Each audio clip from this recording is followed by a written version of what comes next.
Bushra is here. खूबसूरत आवाज़ तो उनकी है ही, हमें ज्वाइन कर चुकी हैं वो। और ना सिर्फ हम उनके OST सुनते हैं, बल्कि अगर हम थोड़ा एजुकेशनल करियर की बात करें तो उसमें भी ज़ाहिर है she is done great 3 masters माशाल्लाह, और first position as well in 3rd master, right? माशाल्लाह। ये दोनों को मैनेज करना, इज इट दैट ईजी?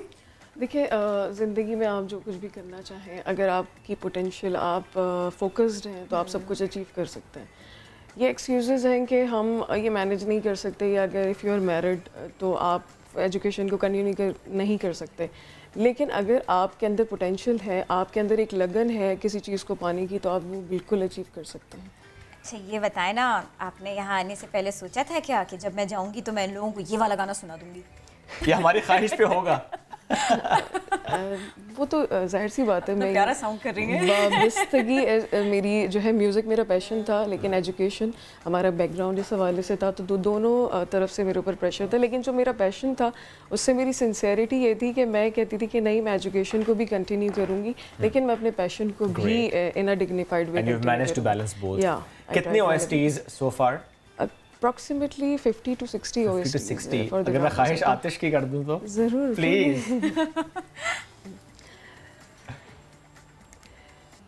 रंग ही रंग है, तस्वीर नहीं है कोई, और इस ख्वाब की ताबीर नहीं है कोई, जागना कुछ भी नहीं, सोना मेरा कुछ भी नहीं, आतिशे इश्क ऐसी के बचा कुछ भी नहीं, आतिशे इश्क ऐसी के बचा कुछ भी नहीं, तू करीब इतना मुझे शाम सहर लगता है,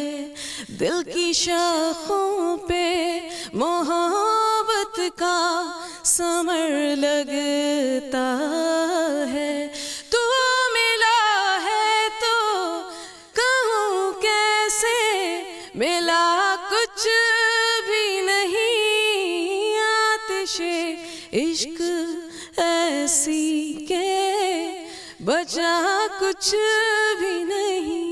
वाओ वाओ, बहुत ही जबरदस्त, बहुत जबरदस्त। कभी ऐसा होता है कहीं पर बैठी हो और कोई आपको नहीं जानता, वो ड्रामा देख रही है, वो इसे सुन रहे हो कि कहे कितनी प्यारी आवाज़ है और आपके मेरी है।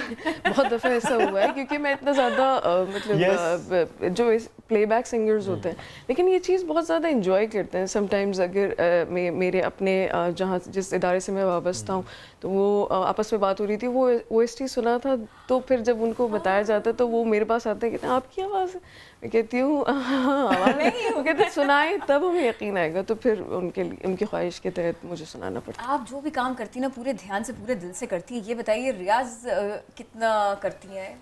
रियाज़ देखिए, आपको अपनी जो डेली बेसिस की जो आपकी मसरूफियात है, उसमें से जो भी टाइम मिले आप उसको सुने और उसके चलते फिरते प्रैक्टिस करें। बस ये कि आप किसी चीज़ पे ये नहीं हो कि आपको टाइम निकालना है, टाइम निकालना नहीं होता, आपको टाइम मैनेज करना होता है। अभी आप, आई एम सॉरी आपकी बात कट रही है ना, लेकिन ये बताइए, अभी आप कह रही थी आप पढ़ती भी इसी तरह से और माशाल्लाह अच्छा खासा आपने पढ़ा हुआ भी है। मुझे ये बताइए, ये पढ़ाई के दौरान कभी कभी ऐसा होता है बंद की किताब और शुरू कर दिया गाना, या वो जो आपके पास में चैप्टर्स पूरे के पूरे आपने कहा मैं इसी में अपने ना सुर पिरो देती हूं? देखिए, म्यूज़िक मेक्स यू इंटेलिजेंट, ये बात है। जब आप म्यूज़िक सुन रहे होते हैं या म्यूज़िक कर रहे होते हैं, आपका पूरा ब्रेन फंक्शन कर रहा होता है at the same time. It makes you creative, it makes you intelligent. ये तो मतलब मेरा अपना एक्सपीरियंस है। तो इसलिए बड़ी से बड़ी मुश्किल चीज़ भी कोई मुश्किल नहीं लगती अगर आप जो है मतलब फोकस्ड हो और आप अपना जहन, तो दोनों का कॉम्बिनेशन मेरे लिए माशाल्लाह से बहुत ज़्यादा सक्सेसफुल रहा है। और मेरे लिए लेकिन ये नहीं है कि आप मेहनत के बगैर अचीव नहीं कर सकते। जब मेरे एग्ज़ाम्स होते थे तो मुझे ये होता था कि सुन के लेक्चर्स में सुनती थी और सब्जेक्ट नॉलेज होनी चाहिए। उसके बाद अगर आप में पोटेंशियल है कि आप लिख अच्छा सकते हैं, आपके पास लफ्ज़ों का ज़ख़ीरा है, तो डेफिनेटली आप अचीव कर सकते हो। और जब मेरी पोजीशन आई पूरे कराची में फर्स्ट पोजीशन, तो उस वक्त मैं बता नहीं सकती, वो मेरे लिए बहुत वो मोमेंट और मेरे फादर का एक बहुत बड़ा ड्रीम और मेरे हस्बैंड की सपोर्ट, वो मेरे साथ यहाँ पे आए भी हैं, उनकी सपोर्ट के बगैर मैं कुछ भी नहीं हूँ और उन्होंने मुझे हमेशा सपोर्ट किया। That's great. ये क्यों आई आंखों में नमी? पहले मुझे ये बताएंगे। खुशी? बिल्कुल खुशी के आंसू, क्योंकि उस वक्त तो मेरे आंसू लगातार बह रहे थे। I was about to ask ना कि जब खुश होती है तो गाती है, उदास होती है तो गाती है। देखिए म्यूजिक मूड्स पे डिपेंड करता है। अगर आप उदास हैं, अगर आप हैप्पी म्यूजिक सुनेंगे आपका मूड इमीडिएटली चेंज हो जाएगा। अगर आप सैड हैं, अगर आप खुश हैं और अगर आप इमोशनल म्यूजिक सुनेंगे तो ये पावर है म्यूजिक के पास। किसको सुनती हैं? मैं मैडम नूर जहाँ के गाने बहुत शौक से सुनती हूँ और मैंने वो तो हम तो उसे फॉलो कर सकते हैं और मतलब हमारी इतनी हैसियत नहीं है कि हम इतने बड़े बड़े नाम, बहुत बड़ा नाम, बिल्कुल बहुत बड़ा नाम, पाकिस्तान हमारे लिए वो असासा है हमारे। मेरे ख्याल में टॉप 10 अगर है तो वो 1 से 10 तक तो मैडम ही है। उसके बाद में शायद कोई आ जाए। बिल्कुल बिल्कुल। जब पैशन भी हो, आवाज़ भी इतनी खूबसूरत हो और फिर भी स्टेज की तरफ ना जाए बंदा है। अच्छा, अब ये होता है ना कि सारी चीज़ें आप ज़रूरी नहीं कि आपको सब कुछ आप जो है एक्सपीरियंस करो, लेकिन ये है कि मतलब मैं चाहती थी मेरी आवाज़ लोग सुने। ओके, यानी कि आपने इस तरफ सोचा ही नहीं, आवाज़ इस तरफ, लेकिन हो सकता है फ्यूचर में इस तरफ। अगर ऐसा हो तो अगर फॉर एग्जांपल ऐसी ऑप्शन हो कि अच्छा आपको इनवाइट आता है कि आपको स्टेज परफॉर्म करना है and you have to share a stage with someone, कौन हो? अच्छा, I have to share the stage with someone, तो वो मेरे अपने भाई हैं, मोमी हैं कनाडा में, ही सिंग्स सो वेल। तो आई जस्ट वांटेड कि हम दोनों एक अपना बैंड बनाएं। तो इन नियर फ्यूचर ये केम सोच है, इसको अपनी जगह बनाया जा रहा है, कुछ वर्किंग हो रही है। मैं उसको I am trying my level best to convince him, he is in Canada. तो इन फ्यूचर हमारा प्लान है कि हम दोनों जो है being a brother and sister, हम दोनों जो है इस चीज को, फादर की सपोर्ट के जैसे, वाओ, फादर की सपोर्ट, हस्बैंड की सपोर्ट, ब्रदर इतना केयरिंग और इतना supportive. Wow, you are blessed माशाल्लाह। Thank you so much, thank you. और सारे जो लिसनर्स हैं उनकी भी सपोर्ट है जो सुनते हैं गानों को, नो डाउट। और मैं देख रही होती हूँ अपने चैनल पे कि मिलियंस ऑफ व्यूज जब मुझे मिल रहे हैं। मेरे बहुत से फेवरेट ओएसटीज थे जो कि मैंने अब सर्च किया, अच्छा वो भी आपका, वो भी आपका, वो भी आपका। Thank you so much, thank you कि आप आई, थैंक यू, आपने हमको गाना भी सुनाया और हमसे थोड़ी सी सही लेकिन बातें तो।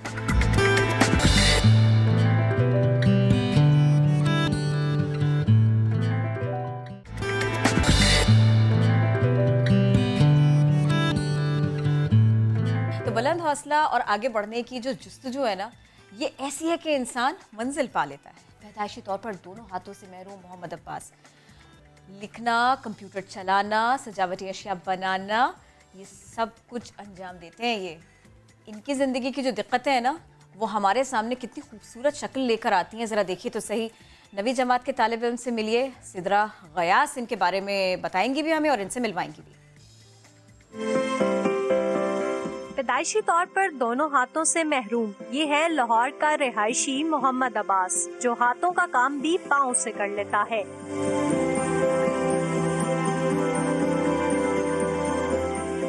ऑयल पेंटिंग हो या आराइशी मॉडल्स की तैयारी, अब्बास तमाम फन पारे अपने पाँव से बनाता है।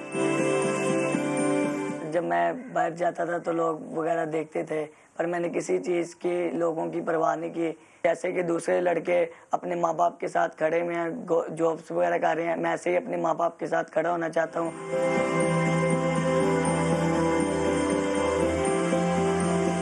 माजूरी का जवामर्दी से मुकाबला करने में वालदा और बहनों ने अब्बास को कभी तन्हा नहीं छोड़ा। अब्बास जैसे बाहिम्मत नौजवान मिसाल हैं लोगों के लिए जो अपनी माजूरी के बावजूद भी कुछ कर दिखाने का जज्बा रखते हैं। कैमरा में नजर इकबाल के साथ सिद्रा गयास, समा, लाहौर। कराची में आजकल हर दूसरा शख्स खुखू खाखा आछू करता हुआ दिखाई दे रहा है, बुखार भी है, तो इस सब के लिए डॉक्टर के पास भागना क्या जरूरी है? शुएब, आपने दूसरे शख्स की बात की ना, हम दोनों आते हैं पहले शख्स में क्योंकि हमारे पास डॉक्टर बिल्कीस है, लेकिन आप भी है पहले शख्स क्योंकि आपके पास नया दिन है और नया दिन में डॉक्टर बिल्कीस है, यानी किचन क्लिनिक यहाँ पर आ चुका है। Good morning. अस्सलाम वालेकुम, कैसी हैं आप? अल्हम्दुलिल्लाह ठीक ठाक। बड़ी प्यारी सी ये प्लेट है। हाँ जी, डिश आपने ये तरतीब दी है कि खांसी, नज़ला, बुखार, छींके कैसे दूर कर। 4 प्यालियों में सिर्फ हल है इसका? नहीं, हल तो बहुत सारी प्यालियों में है। आप 4 लाइए। 2 चम्मच भी हैं। अच्छा, अगर मतलब नज़ला, ज़ुकाम, बुखार तो इसका मतलब है इन्फेक्शन बढ़ गया। जब इन्फेक्शन बढ़ जाता है तो आपको डॉक्टर की ज़रूरत होती है, लेकिन अगर जैसे स्टार्ट हो रहा है तो कहते हैं इसको रोकना भी नहीं चाहिए। पहले 1-2 दिन जाहिर सी बात है कोई है तो इन्फेक्शन है जो भी हो है। जाए 2 दिन छुट्टी आपको मिल जाए ताकि। हाँ, लेकिन आजकल जो हो रहा है और खासकर पूरे पाकिस्तान में वो बहुत ज़्यादा डीठ वाला है, जा नहीं रहा और लोगों के जोड़ों में बहुत दर्द हो रहा है। तो ऐसा लोग डर जाते हैं कि खुदा ना खास्ता फिर दोबारा कोई और बीमारी तो नहीं हो गई है। तो उसके लिए सबसे पहले किचन में आपका एंटीबायोटिक है लौंग जो है उसको भूनकर शहद में मिला के रख लिया करें। उसको थोड़ा थोड़ा सा जैसे 1 ग्राम से भी कम दिन में 2 बार खा लिया करें तो ज़्यादा फ़र्क पड़ता है। बच्चों को सिर्फ चटा दिया करें। दूसरी चीज़ अदरक आती है कि अदरक का कहवा बना के पिएं। तीसरी चीज़ नज़ला ज़ुकाम खांसी के लिए नींबू है, लाइम यानी कि बड़ा वाला नींबू खौलते गर्म पानी में डाल के पी लिया करें।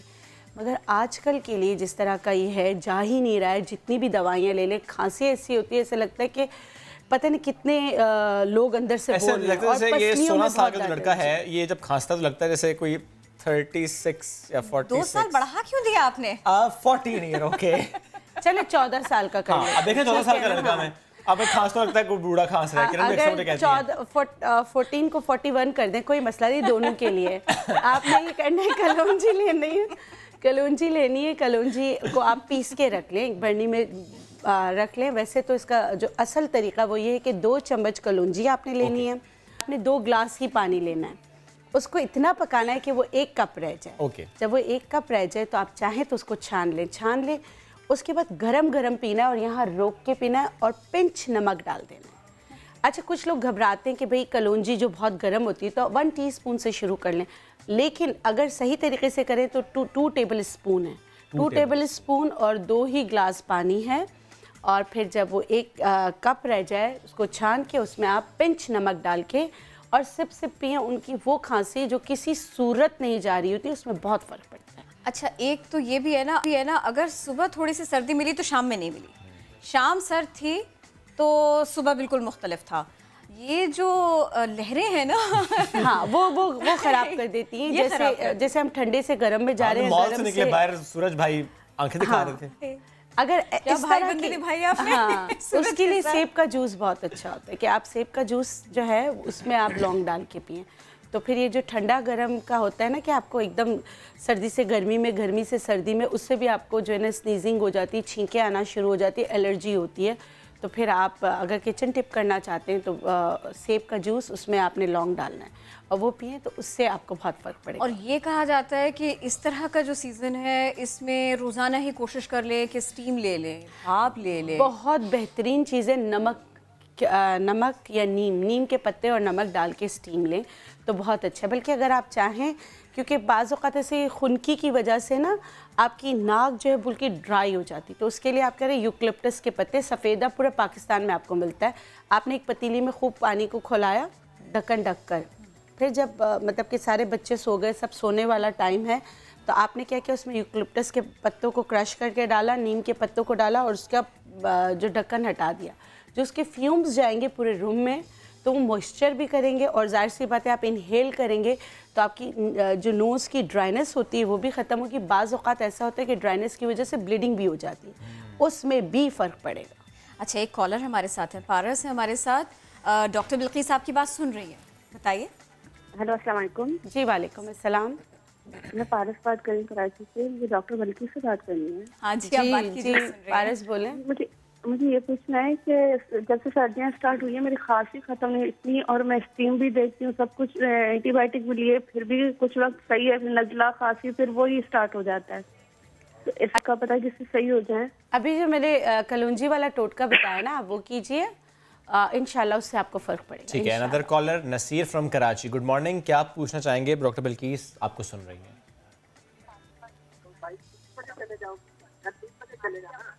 नसीर, आपको आवाज आ रही है?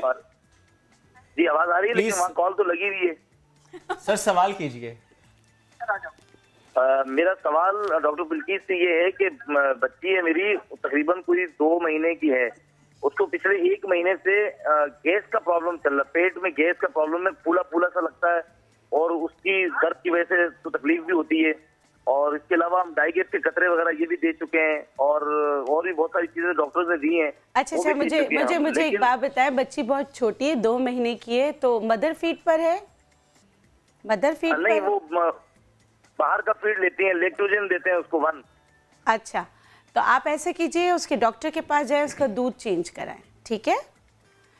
लैक्टोज फ्री मिल्क जो होता है आपको वो देना पड़ेगा। अगर बच्ची बहुत छोटी है और आपने एक दवा का नाम लिया, उससे फ़र्क पड़ता है। एक्सटर्नल मैं बता सकती हूँ, आपने क्या करना है, सरसों का तेल लेना है। सरसों के तेल में आप मतलब अगर 2 चम्मच सरसों का तेल है तो 1/4 टीस्पून आप हींग, थोड़ा सा इसको गर्म कर लें, तो ये सरसों का तेल हींग में मिक्स हो जाएगा, हींग जो डिज़ोल्व हो जाएगी।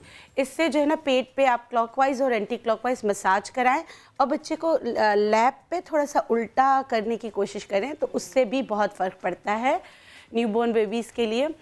तो उससे जो उनका गैस्ट्रिक इश्यूज़ होते हैं वो डिज़ोल्व हो जाते हैं। थोड़ी सी एक्सरसाइज भी बच्ची को करें तो उससे भी फ़र्क पड़ता है। लेकिन बेहतरीन तरीका ये है कि आप डॉक्टर के पास जाके उसका जो मिल्क आप लोग दे रहे हैं उसको चेंज करें। बिल्कुल, आप बच्चे को लिटाएं सामने और साइकिल चलाएं उसके पैरों की, एक्सरसाइज होती है। हाँ, बहुत अच्छी, ये बड़ी अच्छी एक्सरसाइज होती है। चलें जी, एक और कॉलर है, मिसेस खालिद। मिसेस खालिद हमारे साथ है। डॉक्टर बिल्किस सुन रही है आपकी बात। अस्सलाम वालेकुम। जी वालेकुम अस्सलाम। कैसी हैं आप? अल्लाह का शुक्र, ठीक ठाक। जी, मुझे डॉक्टर बिल्किस से बात करनी है। यकीन जाए डॉक्टर बिल्किस बात कर रही है, ट्रस्ट मी। जी, कैसी हैं आप? जी मैं चाय शाय मंगवाएं, अब सवाल कर लें जल्दी जल्दी बिल्कुल ठीक हूँ, आप सुनाएं। मैं डॉक्टर साहब, मुझे आपसे मिलकर बहुत, आपसे बात करके बहुत खुशी हो रही है। तो मैं आपको टीवी पे अक्सर देखते रहते हैं, बहुत अच्छा लग रहा है मुझे। बहुत शुक्रिया। और अल्लाह की तरफ से आज मेरी कॉल भी लग गई। मैंने आपसे पूछना था, मेरे हस्बैंड को ना थायराइड का मसला है। अच्छा। तो वो शाम के टाइम उन्हें सर्दी भी लगना शुरू हो जाती है और बुखार सा भी हो जाता है। अच्छा, ये थायराइड की वजह से होता है क्या? थायराइड के वो जो मेडिसिन है वो सही तरीके से नहीं ले रहे हैं? तो नहीं, वो डॉक्टर ने बताया था कि थायराइड और चेक वगैरह भी करवाया था, तो उसके बाद फिर उन्होंने ट्रीटमेंट नहीं करवाई। डॉक्टर के पास जाने से वैसे ही वो डरते हैं। अच्छा, वैसे मैं लाहौर आ रही हूँ 13 और 14 को, अगर आप आना चाहें, क्योंकि जो देखकर इंसान बता सकता है, क्योंकि बुखार हो रहा है और उसको CBC विद ESR ज़रूर कराएं। देखिए, डरने से नहीं होता, हिम्मत करें, घबराना नहीं है, जो भी होगा सामने आ जाएगा। लेकिन बुखार है तो इसका मतलब है बॉडी में इन्फेक्शन है, उसका मालूम करना बहुत ज़रूरी है। तो एक बहुत ही आम सा टेस्ट है, वो करा लें तो उससे पता चल जाएगा। वैसे एक अगर बुखार किसी नहीं जाता और रात को चढ़ता है तो बरहम डंडी एक बूटी है, उसको पीस के पाउडर बना लें और उसको 1 ग्राम के करीब मक्खन में मिलाकर ना सुबह खाली पेट खिला दिया करें और 15-20 मिनट तक नाश्ता नहीं करें। लेकिन अगर थायराइड की मेडिसिन ले रहे हैं तो यही चीज़ जो है ना वो असर के वक्त करें। असर के वक्त का मतलब ये है कि आपने खाना दोपहर 12 से 1 बजे के दरमियान खा लिया हो और वो जो है हज़म वाली चीज़ें खाई हो, जो 4-4, 8-8 घंटे हज़म होती है वो नहीं, मतलब कि जल्दी हज़म होने वाली चीज़ें खाई हो। तो आप ये करके देख लीजिएगा। डॉक्टर बिल्किस, वैसे ये बरहम डंडी का नाम बरहम डंडी क्यों है? वो बहुत बरहम से रहती है ना कि वो उसमें ये बरहम है, वो बुखार को उतार सकती है, वो बहुत सारी चीज़ों में बहुत अच्छी है। कि अभी जो इनसे पहले कॉलर उन्होंने वो बेबी के बारे में बताया, 2 महीने के बच्चे को प्रॉब्लम है, ये थोड़ा सा मदर की तरफ से नहीं हो रहा? देखिए, असल में ये है कि वो फार्मूला मिल्क पे है, जो फार्मूला मिल्क पे ना मदर फीड नहीं करा रही। लेकिन अगर माएँ बच्चों को अगर दूध पिला रही हैं तो उनको जो है ना वो पुराना, जैसे अब कुछ कहती कुछ नहीं होता, चावल खा लेते हैं, नहाने के बाद फीड करा लेते हैं, तो ये सारी चीज़ें एहतियात इलाज से बेहतर है। पुराने ज़मानों में कुछ चीज़ों को कहते हैं मिथ है, अगर वो मिथ भी है और अगर आपके बच्चे की सेहत बनी रहती है तो उन मिथ पे अमल करने से क्या बिगड़ता है। मैं हमेशा ये कहती हूँ कि अगर हम साइंटिफिक लॉजिक पे जाएं तो अभी फिर हम जो है फिर हम अल्लाह को मानते हैं, है ना।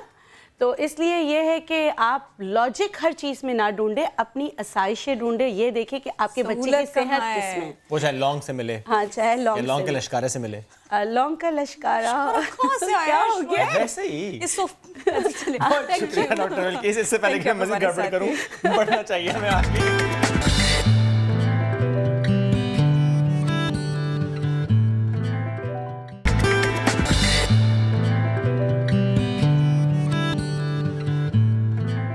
बढ़ते हैं एक और टॉपिक की जानिब और वो है हेल्थ से जुड़ा हुआ। मौसम तब्दील हो, यस, बच्चों की सेहत, मौसम तब्दील हो या तब्दील ना हो, आजकल जब भी बैठक में हम होते हैं इकट्ठे या कहीं बाहर भी फैमिलीज इकट्ठी होते हैं तो टॉपिक पॉलिटिक्स बिल्कुल नहीं होता। टॉपिक होता है कि अच्छा मेरा मुन्ना और मेरी मुन्नी, इसकी तबीयत क्यों बिगड़ी, क्यों खराब हुई, क्या किया और क्या नहीं किया, कैसे दूर होगी, बेबी रात भर से खांस रहा है और उसकी वजह से माँ बाप की नींद भी समटाइम्स डिस्टर्ब हो जाती है। तो इसीलिए इसमें ये भी होता है कि जब आपका बेबी आपकी गोद में है ना, तो वो जो खरखराहट की जो आवाज़ है ब्रीदिंग के साथ साथ, ये पेरेंट्स को बहुत परेशान करती है। फिर अब इस सिलसिले में क्या हो सकता है, क्योंकि ये जो उम्र है ना 3 से 4 माह के छोटे छोटे पारे पारे बच्चे, छोटे मोटे इन पाले पाले बच्चों के बारे में आज हमें बात करना बहुत ज़रूरी है, क्योंकि खुखू खाका करते हो बिल्कुल अच्छा नहीं लगता, छोटा बच्चा प्रॉब्लम में। तो इसी सब के ऊपर बात करेंगे। हमने दावत दी चाइल्ड स्पेशलिस्ट डॉक्टर अनोखे खानम को। अस्सलाम वालेकुम। वालेकुम सलाम। कैसी हैं? I am fine, thank you. अब बताएं ना हमें, ये जो 2-3 महीने का बेबी होता है, छोटा वाला पाला वाला इसको कोई क्या दवा दे, क्या उसको खिलाए और ये सारी की सारी प्रॉब्लम्स कैसे दूर करें? अच्छा, पहली जो बात है कि जो 6 महीने के कम उम्र के बच्चे हैं ना, उनको माँ के दूध के अलावा कुछ और नहीं देनी चाहिए। Not even water, nothing, zero. माँ का दूध सबसे बेहतर है, ठीक है। दूसरी बात आपको याद रखना है कि जो भी आप चीज़ माँ के दूध के अलावा देंगे ना, वो बस यही सोचो कि इसकी जो known and unknown side effects हम एक्सपोज कर रहे हैं बच्चे को, number 1, and number 2, increasing risk of infection, ठीक है। बच्चों में खांसी का सिरप नहीं देना चाहिए। ओके, उससे होता क्या है? कुछ नहीं, कुछ भी नहीं होता। खांसी के सिरप से कुछ नहीं होता। That's just a suppressant और otherwise नहीं, अगर कॉफ सप्रेसेंट देंगे ना, you can stop your child from breathing, they dangerous. तो बच्चों में कोडीन नहीं देते हैं, क्योंकि पुराने ज़माने में हमारी खांसी के सिरप पे कोडीन होती थी ना, और हम भी 20 साल पहले इस्तेमाल करते थे, बहुत अच्छी तरीके से इस्तेमाल करते थे। रात को देते, बच्चे अच्छी तरीके से सोते थे, हम बहुत खुश होते थे। और फिर हाँ, मगर इससे this is where evidence based medical practice comes in. इसका मतलब है हम आजकल जो भी चीज़ें बच्चों के साथ करते हैं या देते हैं, ये रिसर्च बेस्ड है। इसका मतलब है कि अगर रिसर्च ने सफिशिएंट एविडेंस नहीं दिया है कि ये काम करता है विदाउट रिस्क और with reduced risk, don't use it. तो हमें पता है, दुनिया में हमें पता है कि 6 साल के कम उम्र के बच्चे को कोई खांसी सिरप नहीं देना चाहिए, वो काम नहीं करते। यूके में, यूएस में, स्विट्ज़रलैंड में हम ये नहीं देते आजकल, बिल्कुल बंद। वो बताए ना जो काम करे, फिर क्या करे? फर्स्ट थिंग्स फर्स्ट, प्रिवेंशन होती है, ठीक है। प्रिवेंशन में आपके बच्चे के टीके, आपके घर वाले के टीके, ठीक है। इसका मतलब है your pneumococcal your pertussis vaccine, ठीक है। आपको देखना कि सबकी टीके अप टू डेट हैं, खास तौर के जो सारे बच्चे हिफाजती टीके लगते हैं उनकी बात करें, जो रूटीन में लगते हैं, हिफाजती मराकज़। हाँ, तो वेरी इंपॉर्टेंट ये सारे करने चाहिए। टाइमली वैक्सीनेशन हो, डन। और फिर हर साल ये फ्लू वैक्सीन आती है, वो भी लगाना चाहिए। तो हो गया अक्टूबर में। हाँ, अक्टूबर में लगवानी चाहिए। 6 महीने के बच्चे के ऊपर पूरे घर में होना चाहिए, ठीक है। बड़ों को भी सबको। और first time twice and then yearly. Yes, very good. डॉक्टरशिप। जो बच्चे 8 साल के कम उम्र के होते हैं ना, अगर उनको कभी नहीं फ्लू की वैक्सीन लगी हुई है, तो आपको पहली दफ़ा 2 दफ़ा देना है, 4 हफ्ते बीच में छोड़ने के लिए बाद, और फिर उसके बाद future years you just need to give it once, ठीक है।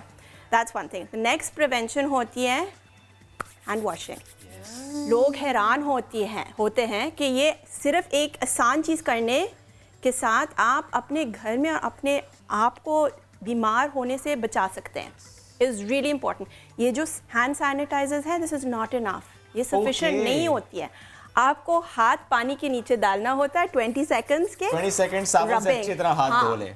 और पानी के साथ the water is the most important thing, ताकि अच्छी तरह बैक्टीरिया वायरस सब वॉश अवे। हाँ, ठीक है। जब आप हैंड सैनिटाइजर इस्तेमाल कर रहे हैं, आप क्या कर रहे हैं, आप बस गंद हाथ में मसाज कर रहे हैं, ठीक है।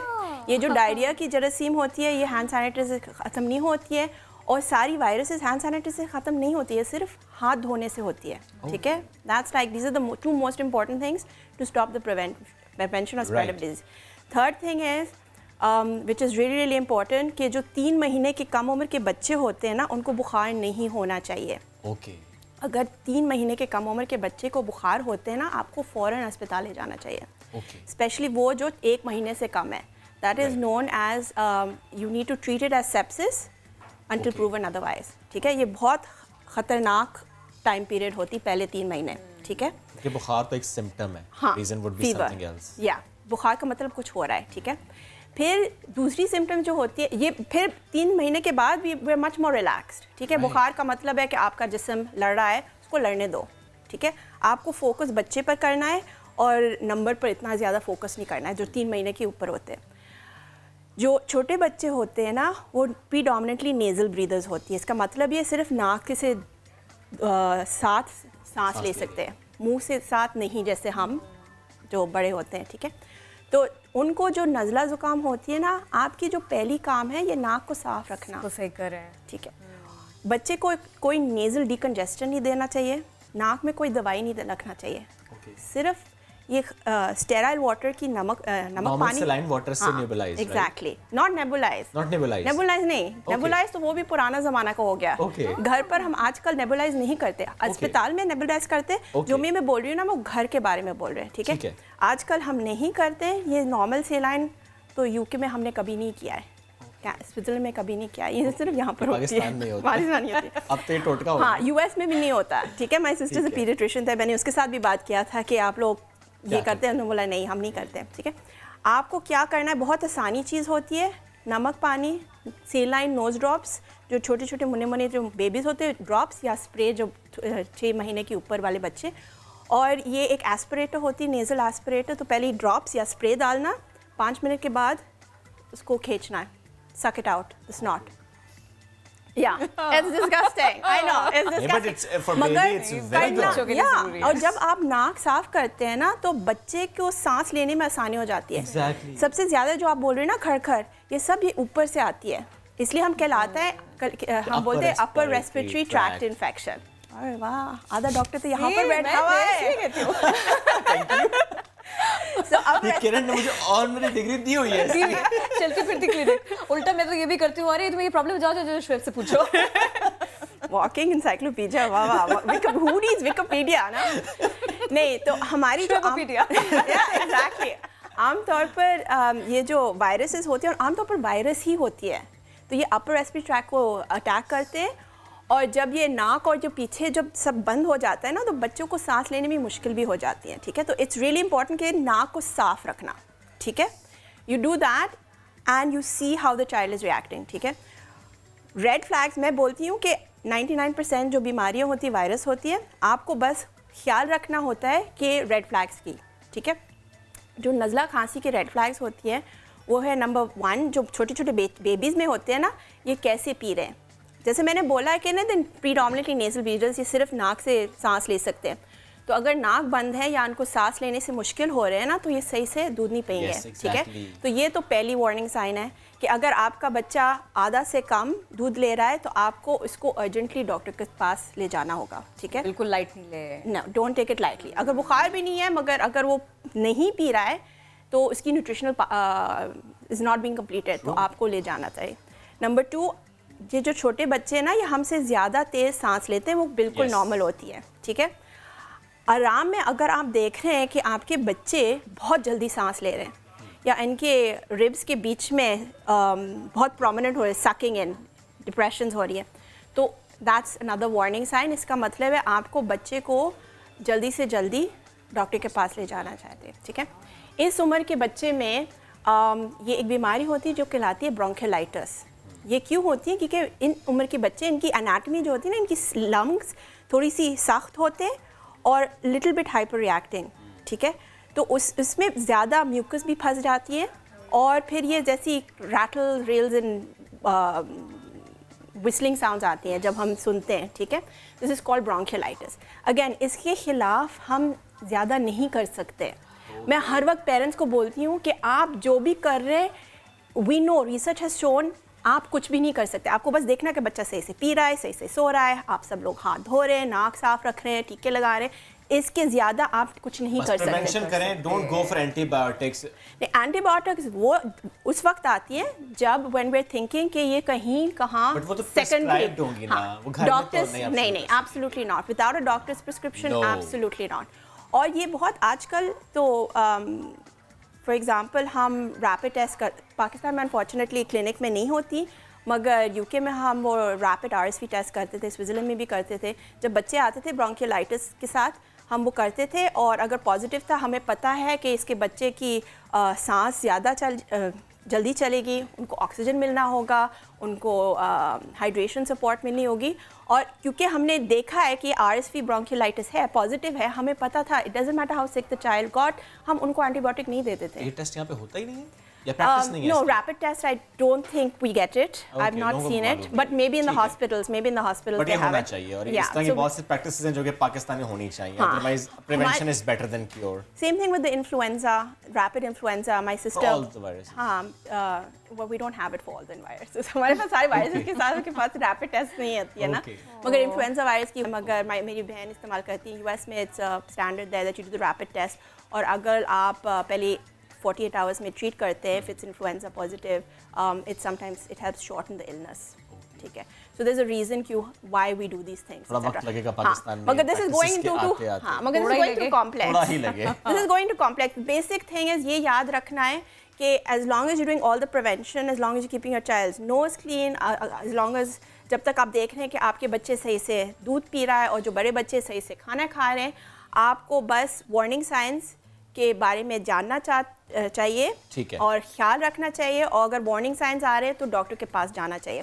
और ये पहली मोस्ट इंपॉर्टेंट बात याद रखें, प्लीज़ अपने डॉक्टर्स को प्रेशराइज मत करें कि एंटीबायोटिक्स कब शुरू करेंगे, क्योंकि fever and the way your child is presenting ये नहीं डिटरमिन करेगा कि हाँ, क्योंकि चंद वायरल इन्फेक्शंस होती है, जैसे मैंने बोला है ना RSV ब्रोंकियोलाइटिस, वो बच्चे ऑक्सीजन में होती है और हम अंजी फीड भी दे रहे हैं, मगर उनको हम एंटीबायोटिक्स नहीं देते क्योंकि हमें पता है कि it's viral and it's a very severe viral infection. Exactly, और बिल्कुल एक डॉक्टर को ही मालूम है किस बच्चे को क्या देना है। बहुत शुक्रिया डॉक्टर साहब, आप साथ मौजूद हैं।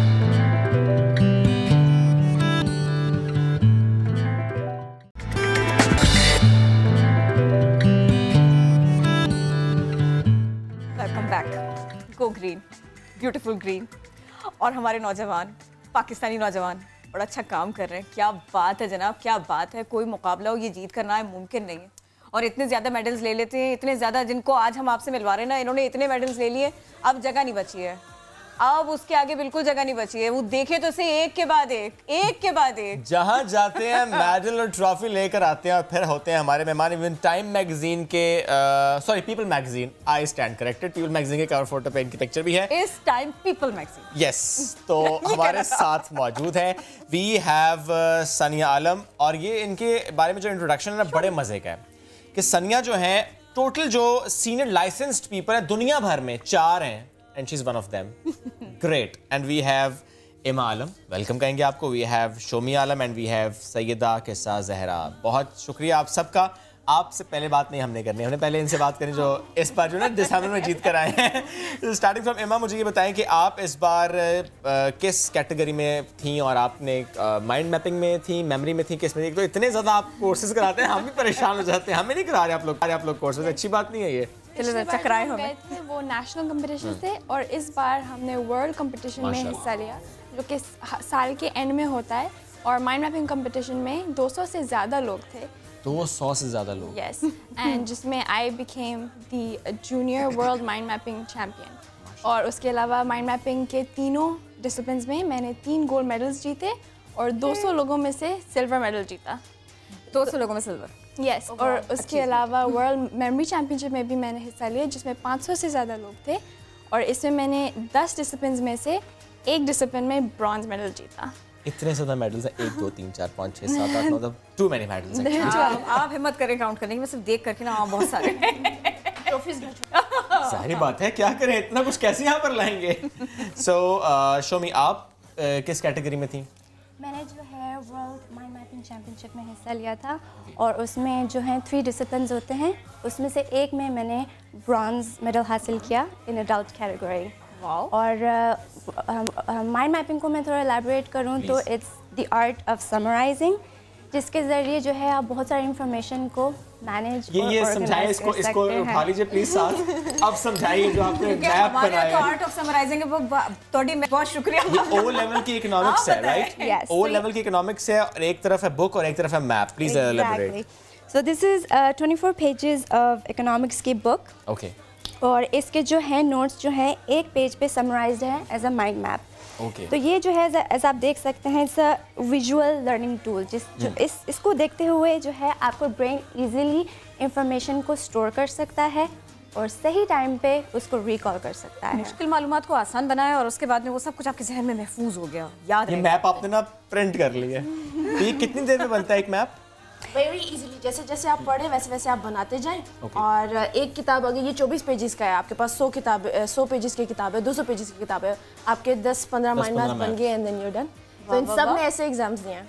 आप भी बताइए ना इस बार क्या किया, कितनी मेहनत की, या हमारे हिसाब से आपने तो मेहनत ही नहीं की और यूं करके जीत के आ गए. आपने एडल्ट कैटेगरी में सिल्वर मेडल लिया था आपने? मैंने वर्ल्ड स्पीड रीडिंग चैंपियनशिप में एडल्ट कैटेगरी में मैंने सिल्वर मेडल हासिल किया था and world mind mapping championship में मैंने ब्रॉन्ज एंड सिल्वर मेडल भी हासिल किया था in one of the disciplines. और मैं स्पीड रीडिंग अगर एलैबोरेट करना चाहूँ कि एवरेज बंदा जो है 200 वर्ड्स पर मिनट पढ़ता है सिर्फ. और स्पीड रीडिंग कोर्स के ज़रिए हम जो 200 वर्ड्स पढ़ते हैं हम वो थाउजेंड्स ऑफ वर्ड्स पर मिनट पढ़ सकते हैं. यूनाइटेड नेशंस ने बोला है ऑफिशियली कि एक लिटरेट बंदे को 400 वर्ड्स पर मिनट मिनिमम आना चाहिए. और तो हम स्पीड रीडिंग कोर्स के ज़रिए हम more than thousands and thousands of words per minute पढ़ सकते हैं. For example, उसमें होता ये कि आपको एक ऐसी किताब मिलती है जो कि अनपब्लिश्ड होती है और आप उसे फौरन से पढ़ लेते हैं. और ऐसा तो नहीं है कि कोई ये सोचे कि आप वो तेज पढ़ के सुनाएंगे वो सुनाएंगे नहीं, वो बुक पढ़ती हैं. नहीं ऐसे नहीं लेकर जाना, पहले पूरी ट्रेनिंग कराएं ताकि मैं भी एक आधा मेडल जीत कर आऊं ना. किरण, तो 30 आवर्स का कोर्स है एक बस स्पीड रीडिंग का. 30 आवर्स, दैट्स इट. वाओ. हमारे 30 आवर्स आपने इसका रनडाउन क्या है? 30 आवर्स का मतलब क्या है कि वीक डे में अगर आपने 3 घंटे दे दिए जी, एक सेशन 3 घंटे का होता है, सो यानी सिर्फ 10 सेशन. ओके, 3 घंटे आपने दिए एक वीक में, तो कितने? सिर्फ इसी की बात हो रही है या बाकी course? Mind mapping, memory skills, speed reading, जो तीनों कोर्सेज अभी मेंशन हुए हैं, 30 आवर्स ईच. लाइफ के 30 आवर्स निकाले तो इसका मतलब क्या हुआ ना, इसका मतलब ये आगे के लिए बहुत सहूलत. एग्जैक्टली, यही पूरा मकसद है कि 30 घंटे में आप एक ऐसी स्किल हासिल कर लें, सीख लें, जिससे आपकी ज़िंदगी आसान हो सकती है. ये सब कुछ बस 30 घंटे की बात है. 30 घंटे में तो अच्छी खासी मेहनत लगती होगी ना. लेकिन हम जिस तरीके से सिखाते हैं ना वो इंसान के लिए बहुत नेचुरल लर्निंग तरीका है. और मैं इस बात को ही बोलूँगी कि हम आपको सिखाते नहीं, हम आपको ये बात बताते हैं कि कैसे अनलर्न करें वो सारी चीजें जो आपने इनकरेक्ट हैबिट्स करें. अनलर्न क्या है? इनकरेक्ट हैबिट थोड़ा सा लोगों को समझाए ना, इनके जैसे रोशन चेहरे फिर और लोगों के भी हो, इसलिए. ओके, तो बात यह है कि क्यों ये लोग तेज़ी से वो काम कर पाते हैं जो एवरेज बंदा नहीं कर पाता, चाहे वो यादाश्त हो, माइंड मैपिंग हो या स्पीड रीडिंग हो. तो ऐसा नहीं है कि आप हमारे इंस्टीट्यूट में आएंगे और हम कोई चमत्कार कर देंगे कि अब आपको ये स्किल मिल गई है. हर इंसान इन सलाहियतों के साथ पैदा होता है क्योंकि इंसान के पास दिमाग है एंड दिमाग दुनिया का most fastest machine I would say है. तो आपको हम क्या सिखाते हैं, हम ये बताते हैं कि कैसे जो अपनी लाइफ टाइम बचपन से लेके अब तक इनकरेक्ट लर्निंग हैबिट सीखे हुए हैं वो आप अनलर्न करें. तो जो बचता है वो नेचुरल आपकी स्पीडी सलाहियत होती है. और ये जो आप लोगों की गुत्थियाँ उलझी हुई इसको यूं करके सुलझा देते हैं चुटकी बजा के, बहुत सहूलत के साथ में, बड़े प्यार के साथ में. कहीं कोई ऐसा स्टूडेंट तो नहीं आ जाता जिसको आपको बार बार कहना पड़ता है घबराना नहीं है, हमने तुम्हारी ये चीज़ आसान बना दी है, इस बात को थोड़ा सा समझ लो. होता है कभी ऐसे? हमारे पास ऐसा होता है. पिछले 1-2 हफ्ते पहले हमारा स्पीड रीडिंग का कोर्स खत्म हुआ था, एक बैच खत्म हुआ था. तो उसमें जो है बिलो एवरेज से जो इन्होंने बोला कि 200 की स्पीड एवरेज स्पीड है, उससे भी कम की स्पीड के लोग आए थे हमारे पास. अच्छा, उनकी जब स्पीड बढ़ना शुरू हुई, हज़ारों में गई, तो वो शॉक हो गए कि ये कैसे. मैंने कहा आप खुश क्यों नहीं है कि आपकी स्पीड एंड कम्प्रीहेंशन दोनों बढ़ गई है. 1700 हो गई थी उनकी स्पीड. तो वो शॉक में कि ये कैसे, ये इतना आसान कैसे. मैं तो सोचा था कुछ पहाड़ खोदने पड़ेंगे, कुछ करना पड़ेगा. तो वो ऐसे बहुत सारे आते हैं जिनको स्टोन था जो अनटर्न करना था. क्या बात है. अच्छा सनिया, मुझे ये बताएं कि आपके इंस्टीट्यूट में ज़्यादा लोग आए और 30 आवर्स का कोर्स करें, but why don't you think कि यही कोर्स आप लोग स्कूल्स में जाके या कॉलेज में जाके सिखाएं? हमारा एम ही यही है दो कि पाकिस्तान के पूरे जो जितने भी एजुकेशन सिस्टम्स हैं उसमें हम ये सुपर लर्निंग की चीज़ें डाल दें और पाकिस्तान का हर प्रोफेशनल जो है इन स्किल्स को इस्तेमाल करे। और आपको लगता है कि स्कूल्स में हो और कॉलेजेस में हो और बच्चे पढ़ें तो इसके आपकी कितनी अच्छी स्किल्स डेवलप हो जाएंगी कि आप फिर सारे फर्स्ट आ रहे होंगे? रट्टा मारने की जरूरत नहीं पड़ेगी। बच्चों को किताब पकड़ाने से पहले ये सलाहियतें पकड़ाएं। आप उनको ये किताब पकड़ा के और 2-3 लेक्चर दे के आप ये मत बोलें कि करो अब जो करना है, एग्जाम जब आएगा तो आपने एग्जाम देना। अब जो जिस तरीके से भी आप एग्जाम देंगे वो आपके ऊपर है।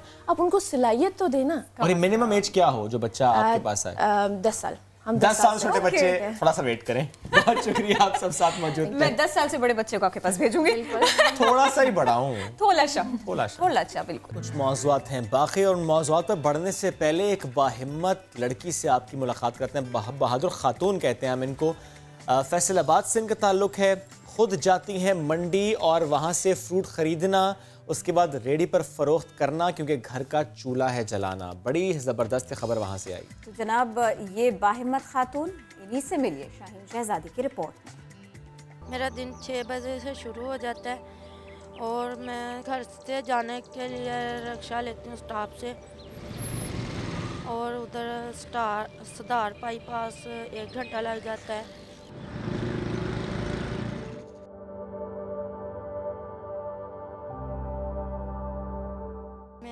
सईदा ज़हरा बतूल है, मेरे 3 बच्चे हैं। यही बात रलाती है अभी मियाँ अच्छा होता तो मुझे बाहर तो ना आना पड़ता। 2 हैं भाई मेरे, पर मैंने कभी उनसे 10 रुपये भी नहीं मांगे क्योंकि मेरे जब तक हाथ पाँव चलते हैं मैं कहती हूँ अल्लाह मियाँ मुझे अपनी जनाब से दे। जब मैं पहले दिन मंडी गई थी तो सारे मर्द थे उधर। मेरे ज़हन में आ रही थी बातें भी, कोई मुझे छेड़ना दे।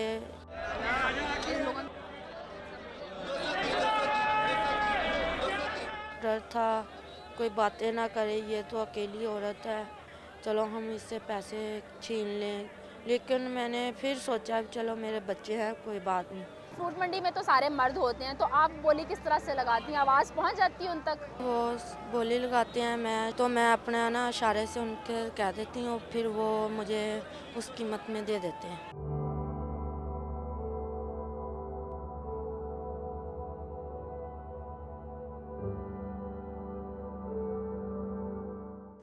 मंडी की भांत की बोलियों में ज़हरा बतूल की मेहनत और हिम्मत का सफ़र ख़त्म नहीं हो जाता, बल्कि इसके ज़िंदगी के कठिन सफ़र की दास्तान अभी और भी है।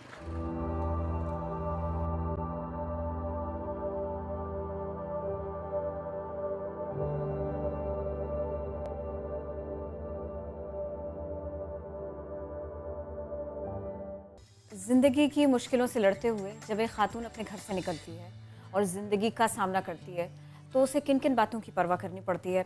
इन बाहिम्मत खातून को देखकर, इनकी बात सुनकर आज उसका एक आईना, एक झलक हमको जानने को मिली है। उनको ये भी देखना है कि लोग उनके बारे में गलत बात ना करें। उनको ये भी देखना है कि उनको अपनी ज़िंदगी रन करनी है, अपने बच्चों को पालना है और कितने चैलेंजेस से निमटते हुए आगे बढ़ना है। उन्होंने इस चीज़ को भी जहन में रखा है कि बच्चों को मालूम हो माँ ने कितनी मुश्किल झेली, माँ किस तरह से सीधे रास्ते पर कितनी दिक्कतों का सामना करते हुए चलती रही, कोई फ़ायदा नहीं उठाया, न किसी को उठाने दिया, और कितनी मेहनत की ताकि घर का चूल्हा जले, ताकि बुनियादी ज़रूरतें पूरी हो सकें। शौहर नहीं है लेकिन किसी के आगे हाथ नहीं फैलाया। ख़ुद मार्केट में जाना और जब लोग अपनी तेज़ आवाज़ में बोली लगा रहे होते हैं, इशारे से बताना, उस माहौल को समझने की कोशिश कीजिए। खातून अपने घर से निकली थी तो हैरेसमेंट का खौफ लेकर निकली थी, लेकिन अब कुछ लोग उन्हें सपोर्ट भी करते हैं। उन्होंने उनका तस्करा तक नहीं किया जो उन्हें परेशान करते थे या कर रहे हैं। किस तरह से वो अपनी ज़िंदगी का पहिया चला रही हैं और अपने हाथों से क्या क्या कुछ कर रही हैं। आप सही कह रहे थे शुएब, ये वाकई ज़बरदस्त खातून, बहुत ज़बरदस्त खातून है और बहुत हिम्मत वाली हैं। और कहना ये चाहिए किरण कि जब चैलेंजेस से निपटा तो एक बेटर वुमेन बनकर सामने आई हैं, एक स्ट्रॉन्ग वुमेन बनकर सामने आई हैं और सबके लिए मिसाल हैं। इवन मर्दों के लिए भी मिसाल हैं। वो जो घबरा जाते हैं, वो जो किसी वजह से कहते हैं कि अब हम इसलिए मांग रहे हैं क्योंकि रोज़गार नहीं है। तो जिस तरह उन्होंने कहा ना कि जब तक हाथ पैर सलामत हैं किसी से मांगूंगी नहीं, खुद कमाऊंगी। तो एग्जाम्पल फॉर एवरीवन। शुएब, और एक बात और भी है, हम इतनी तकलीफदेह खबरें पढ़ते हैं कभी कभी कि माँ बच्चों समेत दरिया में कूद गई। ये माँ दरिया में नहीं कूदी, ये दरिया से लड़ने के लिए तैयार है, लड़के दिखा रही है। ये भी एक अच्छी एग्जाम्पल है। दूसरे ये कि आप देखिए खातून कैसे गुंधी होती है, किन जज्बों के साथ बनी होती है कि रोना है, आंसू है, किसने साथ नहीं दिया ये शिकवा नहीं है, ज़िंदगी से कोई शिकवा नहीं है, लेकिन अपने बच्चों को पालने की लगन है कि वो आंसू पोंछ डालती है, नकाब करती है, घर से निकलती है, कितनी कितनी बातें झेल लेती है और कितनी बातें छुपा जाती है। बताने की ज़हमत ही नहीं, ज़रूरत ही नहीं। भाई इसे कहते हैं तरक्की, इसे कहते हैं तब्दीली, इसे कहते हैं पॉजिटिविटी। एग्जैक्टली, खुद से लड़ना, माशरे से लड़ना और फिर आगे बढ़ना, ये एग्जाम्पल है उनकी। बढ़ते हैं आगे, कुछ दीगर खबरें शामिल करते हैं। अक्सर लोगों को सड़क पार करते हुए देखा गया कि मोबाइल फ़ोन का इस्तेमाल करते हैं, ना सिर्फ ये कि कॉल कर रहे होते हैं बल्कि मैसेजिंग कर रहे होते हैं, सोशल मीडिया का इस्तेमाल कर रहे होते हैं और इसी दौरान अक्सर हादसात हो जाते हैं। और एक तहकीक भी सामने आई है, ये रिसर्च सामने आई कि सड़क पार करते हुए स्मार्टफोन का इस्तेमाल यानी म्यूज़िक सुनना, मैसेजिंग करना, किसी से बात करना, इसकी वजह से हर साल लाखों लोग हलाक हो जाते हैं। रिसर्च इंजरी प्रिवेंशन नामी बरतानवी मैगजीन में शाया हुई, जिसमें कहा गया है कि हर साल रोड क्रॉस करते हुए मोबाइल फ़ोन इस्तेमाल करने से दुनिया में 2,70,000 अफराद हलाक हो जाते हैं। अच्छा, अगर हम खास तौर पर बात कर लें पैदल चलने वालों की, तो स्मार्टफोन या फिर दीगर डिजिटल आलात का इस्तेमाल, इसकी वजह से उनका फोकस सड़क से हट जाता है और फिर ये एक सेफ्टी इशू बन जाता है उनके लिए भी और जो वहाँ से लोग दीगर गुजर रहे हैं उनके लिए भी। तो हमने कोशिश की कि आज इस सारे मामले के ऊपर तफसील के साथ बात करें। माहिर नफ्सियात डॉक्टर सोबिया आफ्ताब हमारे साथ हैं। अस्सलाम वालेकुम, कैसे हैं आप? ये बताइए कि रोड क्रॉस कर रहे हैं और साथ में मोबाइल का इस्तेमाल कर रहे हैं, वो उनको मैसेज करना हो, मैसेज सुनना हो, पढ़ना हो, गाने सुनने हो, ये जो मगन हो जाना है, सारी दुनिया से कट जाना है, सड़क पर चलने वाले के लिए ये कितना ख़तरनाक है? देखिए, और ये इसकी जहनी हालत क्या है? बिल्कुल, देखिए ख़तरनाक तो इस हद तक है कि जैसे अभी आपने बताया है कि कितनी जो है अमवात वाक़या होती हैं पूरी दुनिया में सिर्फ इस मोबाइल फ़ोन की वजह से रोड क्रॉस करते हुए। सवाल ये पैदा होता है कि लोग इस्तेमाल करते क्यों हैं, ठीक है? इसके अगर हमें इस फिनोमेना को समझना है तो हमें एडिक्शन को समझना होगा, यानी नशे को। तो जिस तरह से नशावर अद्वियात होती हैं और हम उनका इस्तेमाल करते हैं, हम उन पर डिपेंडेंट हो जाते हैं, उनके बगैर नहीं रहते हैं। तो जो ये है सेल फ़ोन का यूज़ है, जब ये एडिक्शन की हद तक आ जाता है, यानी ये it's one of the addiction, though कि इसको हम जो मेंटल डिसऑर्डर की क्लासिफिकेशन बुक ऑफ क्लासिफिकेशन है उसमें इसको इंक्लूड नहीं किया गया है, but it has been proposed कि आप इसके अंदर इसको शामिल कर दीजिए। जिस तरह से गैम्बलिंग या बाकी एडिक्टिव बिहेवियर है, ये भी एक एडिक्टिव बिहेवियर है। अब इसके अंडरलाइंग थ्योरी क्या होती है कि हम जिस तरह से अगर हम देखें खाना खाते हैं, देयर इज़ अ ब्रेन, हमारा जो ब्रेन सर्किट है वो इस तरह से वायर हुआ हुआ है कि जब हम खाना खाते हैं तो हमें अच्छा महसूस होता है, अपना पसंदीदा खाना खाते हैं। जब हमारी कोई तारीफ़ करता है हमें अच्छा महसूस होता है, तो हमारा जो ब्रेन सर्किट है वो डोपामाइन को रिलीज़ करता है। ये फील गुड केमिकल है जिससे आप अच्छा फील करते हैं। तो जैसे ही ब्रेन को सिग्नल मिलता है कि आपकी तारीफ़ की गई है या आपने कोई अच्छा काम किया है या कोई लाइफ में अचीवमेंट सक्सेस है, तो आप एकदम से अच्छा फील करते हैं, वो हार्मोन रिलीज़ होता है। अच्छा, ये जो हमारा ब्रेन सर्किट है इस तरह से वायर है कि ये जो अच्छा फील होना है यही मोटिवेट करता है, तो ही आप दोबारा अपनी तारीफ़ सुनना चाहते हैं, इसीलिए हम वो मोटिवेटिंग बिहेवियर्स करते हैं अपनी लाइफ के अंदर। मोबाइल फ़ोन के अंदर भी अगर आप देखें तो मुख्तलिफ़ पर्पसेस के लिए यूज़ कर रहे होते हैं इसको। तो जब हम उसे इसलिए इस्तेमाल कर रहे हैं कि वहाँ हम देख रहे हैं हम लोगों के साथ कनेक्टेड हैं, किसी ने हमारी पिक्चर पे कमेंट किया, हमने किसी का लाइक किया, हम स्माइलिंग फेसेस देख रहे हैं। तो जब हम ये एक्शंस कर रहे हैं, ये सारे क्या कर रहे हैं, ये हमें अच्छा महसूस कराते हैं। तो हमारा ब्रेन जो वायरिंग ऐसे हुई हुई है कि वो फील गुड केमिकल्स रिलीज़ हो रहे हैं और वो मोटिवेट कर रहे हैं to do this thing again and again, again and again. और इस पूरे प्रोसेस में हम एडिक्ट होते जा रहे हैं, हमें पता नहीं चल रहा है कि वी आर बिकमिंग एडिक्ट। एक रवैया और भी है। जी जी, मैंने पिक्चर किसी ने भी ये जो है ना वो अपलोड की, शेयर की, उसके ऊपर जो है ना वो तारीफ आनी शुरू हुई, वेरी गुड, बहुत अच्छी बात है, बड़ी खुशी मिल रही है, 126 बार देख लीजिए। वो अगर उसको लोगों ने नापसंद करना शुरू किया तो मेरा ध्यान और ज़्यादा है। अच्छा, अब वो ध्यान आपका बिल्कुल और ज़्यादा है कि किसी एक ने नेगेटिव कमेंट दे दिया, तो बाज़-ओ-क़ात हमारा माइंड अगेन एक वे में जो है प्रोग्राम्ड होता है कि हम पॉजिटिव स्टिमुलस के ऊपर इतना फोकस नहीं करते हैं, हम नेगेटिव को ज़्यादा जो है वो, इवन बहुत सारी तारीफ़ें होंगी, शायद एक नेगेटिव कमेंट होगा, हम उस एक नेगेटिव के ऊपर ज़्यादा फोकस्ड हो जाते हैं। वो तब होते हैं कि कहीं ना कहीं हम अपने सेल्फ इमेज के बारे में, या जैसे हम खुद को देखते हैं, हमें कहीं डाउट्स होते हैं कि शायद हम उतना अच्छे नहीं हैं, ठीक है, या क्योंकि हम अपने आप को जो जज करते हैं एक अपनी आंख से करते हैं, एक दूसरों की आंख से करते हैं, तो वो हमें कहीं ना कहीं वो जो हमारा सेल्फ इमेज है वो हो उसका जाता है। नतीजा ये निकलता है कि अगर घर में सोफा पर बैठे हुए हैं तो मजीद इन्वॉल्व हो गए, दुनिया से कट गए। और अगर मैं वापस आऊंगी इसी रिसर्च के ऊपर कि अगर ट्रैफिक में है और सड़क पे चल रहे हैं तो और गए, और आप गए का मतलब ये कि बाकी लोगों को भी आपने फंसा दिया। और इसमें एक और जो चीज़ है कि हमारा जो ह्यूमन माइंड है ना, इसकी एक कैपेसिटी है, ये एक टाइम पे एक नंबर ऑफ थॉट्स को प्रोसेस कर सकता है। हम अगर आप भी देखें रोज़मर्रा ज़िंदगी में क्या 4-5 काम पे आप अटेंशन को जो है वो कर सकते हैं कि मैं ये भी कर रही हूँ, मैं ये भी कर रही हूँ, मैं ये भी कर रही हूँ। टीवी के साथ खाना तो सही से पकता नहीं है, दो काम एक साथ वेरी ट्रू। तो human mind has a capacity to process thoughts. तो जब आपने उसे फोकस करा दिया है, आप रोड भी क्रॉस कर रहे हैं, आपने यहाँ भी किया और वहाँ पे भी एक एक्टिविटी नहीं है ना, आप वीडियो भी देख रहे हैं, आप पिक्चर भी, आप लाइक्स भी कर रहे हैं, उसमें क्या होता है, यू बिकम सो एंगेज्ड कि फॉर अ मोमेंट आप बिल्कुल डिटैच हो जाते हैं। मालूम ही नहीं हो रहा कि where I am, because you are so engrossed and lost in that, यानी इतना महव हो चुके हैं उसमें कि आपको पता ही नहीं कि आपकी सराउंडिंग्स क्या है। ये तो हम उनकी बात कर रहे हैं जो सड़क क्रॉस कर रहे हैं, लेकिन सम टाइम जो सड़क क्रॉस करते हैं फ़ोन यूज़ नहीं कर रहा, लेकिन एक ड्राइवर यूज़ कर रहा है और फिर उसकी गफलत की वजह से एक्सीडेंट हो रहा है, वो भी इसी एडिक्शन। बिल्कुल, ऑब्वियसली एडिक्शन ही है कि अगर ड्राइवर करे, यानी जो भी ड्राइव कर रहा है ना, एक्सीडेंट हमेशा उसकी वजह से होता है जो ड्राइव कर रहा होता है, तो वो आप खुद हो या ड्राइवर हो। फिर 3 क्विक सॉल्यूशन इससे निकलने के, प्लीज देखिए, इससे निकलने के लिए अगर आप इस चीज़ का अंदाज़ा लगा लीजिए कि ये अगर हमें, जैसे मैंने कहा कि इसको कह दिया गया है कि उसमें शामिल कर दीजिए कि ये एडिक्शन है, यानी ये भी एक बीमारी है, तो अगर हम ये समझ लें कि ये बीमारी है तो इसका मतलब है कि हम नशे के आदी होते जा रहे हैं, इस नशे के, मोबाइल फ़ोन के नशे के आदी होते जा रहे हैं, नंबर 1।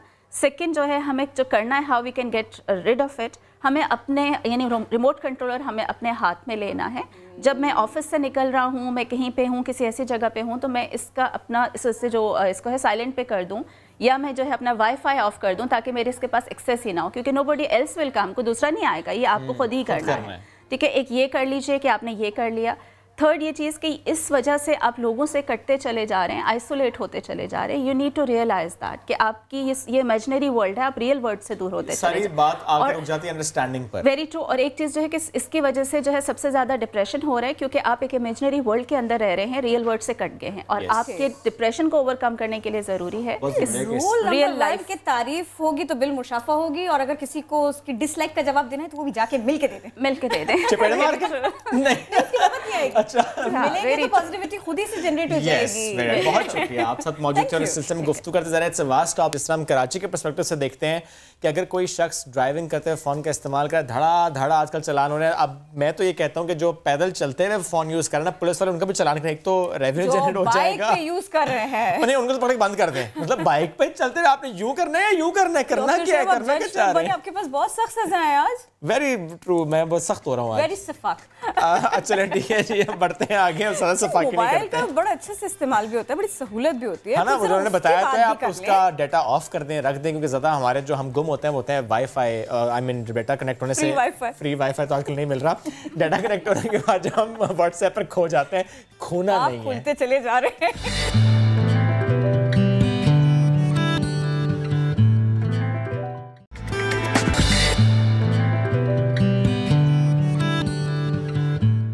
अच्छा देखिए, ये मामला जो डिस्टर्बिंग एलिमेंट्स हो जाते हैं ना, कुछ डिस्टर्बिंग वाक़यात हो जाते हैं, ये उसको दूर करने के लिए था, लेकिन मैं बिना डिस्टर्ब हुए ना अब एक और अच्छी सी बात को करना चाहती हूँ, और ये बच्चों से मुताल्लिक़ है। हमारे बच्चे महफूज हों, सलामत रहें, रोज़ कुछ नया सीखें, और इसके अलावा वो कुछ डिफरेंट करना चाहें तो वो भी करें।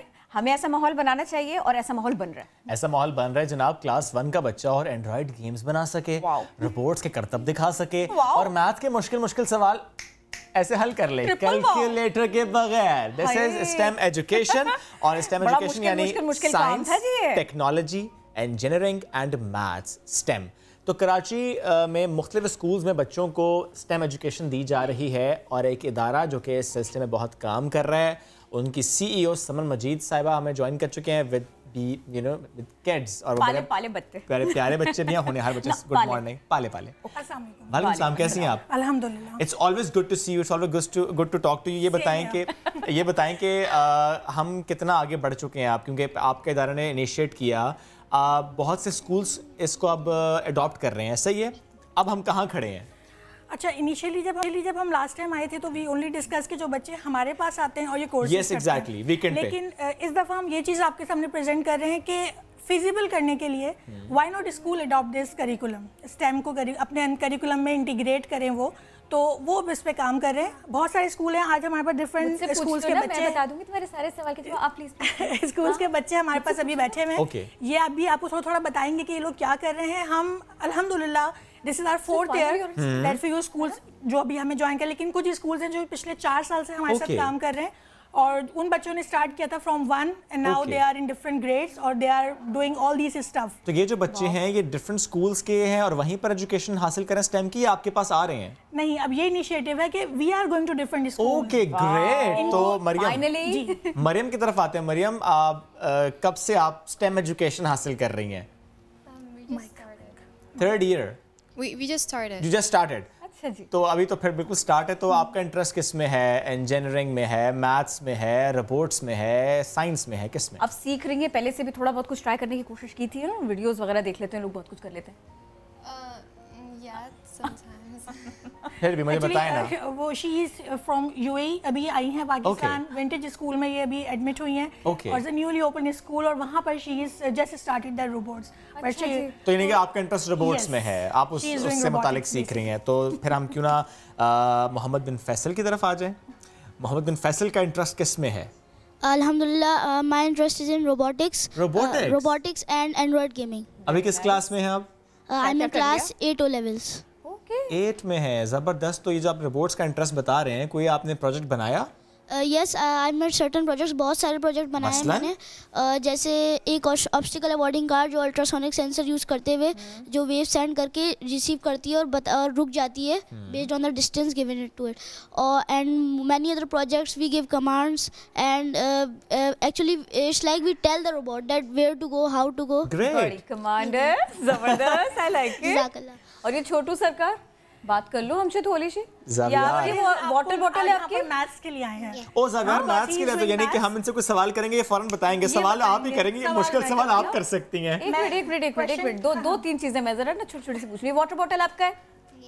सारा पानी पी लिया? इतना सा भी नहीं छोड़ा मेरे लिए? Cute.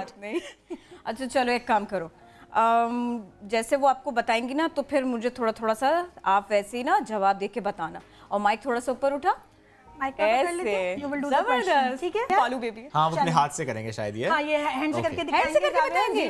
2 hands. Okay, 5 + 1 + 1 -5 answer. Very good. Next question. 0 4 4 4 4 He is in class KG only. KG का बच्चा है। तो he is in KG only. छोटू सरकार। Brilliant. Okay, +5. Okay, -2. Close to. Yes. What's the answer? -2 के ऊपर जो है ना मेरी जान अटक गई है। Yes. क्या बात है। अच्छा, if I'm not wrong, तो पहले क्लास 1 से आप लोग स्टार्ट नहीं कर रहे थे? बिल्कुल, तो आपने और लेवल एनहांस कर दिया है। हम नीचे आए हैं, we are starting from now KG. He's from City School और वहाँ से ये कर रहे हैं। और स्कूल का बहुत अच्छा इनिशिएटिव है कि जैसे ये फ्रोबल से हैं, सिटी से हैं, विंटेज से हैं। स्कूल का बहुत इनिशिएटिव है कि उन्होंने टाइम निकाला है। जितना भी करिकुलम है, जैसे नॉर्मली है, पहले हम पढ़ते थे इंग्लिश का पीरियड, साइंस का पीरियड, मैथ्स का period. Now they are having robotics period, now they are having mental maths period, they are having. यानी वो मैथ्स के अलावा है ये? जी, ये बिल्कुल उनके मतलब उन्होंने करिकुलम के अंदर इंटीग्रेट कर लिया है इसको। मतलब अब बच्चों को एक्स्ट्रा नहीं जाना पड़ रहा कहीं, they are getting all these things in their school. इनको लग रहा है इनकी बारी आने वाली नहीं है, आ गई है। मैं बता रही हूँ है, मैंने कितनी बार तुमको वेव किया ना, तुमने हेलो नहीं बोला, मुझे इग्नोर किया।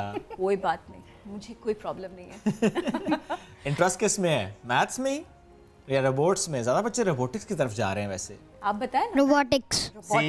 आई एंटिसिपेटेड। और आपको देख के आपके फ्रेंड्स कहते हैं हमको भी ऐसे ही करना है ना, इन्हीं की तरह से सीखना है, इन्हीं की तरह से डिस्प्ले करना चीजें। ऐसा होता है? नहीं होता।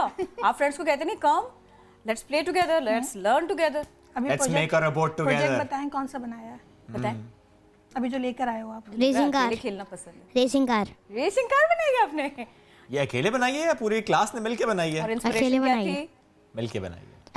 अकेले बनाई है। कार में बहुत इंटरेस्ट है। When while we are coming to he were discussing about the cars, तो इनका इंटरेस्ट कार्स में बहुत है। तो now they can do on robots. जो इंटरेस्ट है वो रोबोट्स में करेंगे। 2 क्लास 2 का बच्चा रेसिंग कार बना रहे हैं। हम हमारे वक्तों में ये स्टेम एजुकेशन कहाँ नहीं, मैं तो तभी भी जहाज बना लेती, कार ना बनाती मैं। तो ये बताइए, ये कार्स ही क्यों, इतना शौक, इतना प्यार कार्स के साथ ही क्यों? फेवरेट क्योंकि वो बहुत तेज चलती हैं। वो बहुत तेज चलती है, इसलिए अच्छी लगती है आपको? वाह, अच्छा। तो वाकई मुझे ये बताएं, अगर ऐसा हो कि किसी दिन आप अपनी रेसिंग कार बना रहे हैं ना, खेल रहे हैं उसके साथ में, और मैं आपको ज्वाइन कर लूँ, आप मुझे इजाज़त देंगे? मैं आपको हेल्प भी कर सकती हूँ, आप मुझे जो कहेंगे कि भाई मुझे इस सिलसिले में हेल्प करो, मैं करूँगी। मुझे पार्टनर बनाएंगे आप अपना? Thank you. तुम भी बनाओगे मुझे अपना पार्टनर? मुझे सिखा दोगे सारी काउंटिंग इसी तरह से करके? तो मुझे कोई इरादा नहीं लग रहा, कोई इरादा नहीं है, बिल्कुल वेलकम नहीं है। समन, आप मुझे बताएं कि जिस तरह अभी बच्चे डिफरेंट स्कूल्स यहाँ पर बैठे हुए हैं, तो ये सारे स्कूल्स कराची के ही हैं जिनके साथ आप लोग अब कोलैबोरेट कर रहे हैं, या आउटसाइड कराची एज वेल? अच्छा, we are getting calls from outside the Karachi as well, और we are planning to expand it, लेकिन currently we are only catering Karachi schools. और कितने स्कूल्स हैं अभी आपके साथ? अभी हमारे पास टॉप 15 स्कूल्स हैं कराची के। वो कांटेक्ट करते हैं या आप कांटेक्ट करते हैं? अच्छा, इट डिपेंड्स। मोस्टली क्या होता है कि अब नाउ इज द फेज के स्कूल्स आ गए कॉलिंग अस के आप हमारे पास आए, ये कंडक्ट कराएं, हाउ टू डू। तो वी आर वेरी ओपन, आप हमारे साथ मीटिंग करें। We are giving free demo, जिसमें हम कोई चार्ज नहीं करते, सब बच्चों को इन्वॉल्व करते हैं रोबोट्स में, मैथ्स में। उसके बाद स्कूल डिसाइड करता है what to take, although both, या फिर सिर्फ कोई एक सब्जेक्ट वो ले लेते हैं। दोबारा कब आएंगे ये बताइए? दोबारा जब आप बुलाएंगे हम आएंगे। और ये भी बता दें मुझे कि अभी आप स्कूल्स के साथ तो कोलैबोरेट कर रहे हैं, बट जो आपका अपना प्रोग्राम था वीकेंड वाला, वो अभी स्टिल गोइंग ऑन? वो प्लीज दोबारा बताएं उन पेरेंट्स के जो कि बच्चों को वीकेंड्स पर आपके पास लाना चाहें। बिल्कुल बता देती हूँ। सैटरडे संडे हमारे वीकेंड प्रोग्राम्स होते हैं।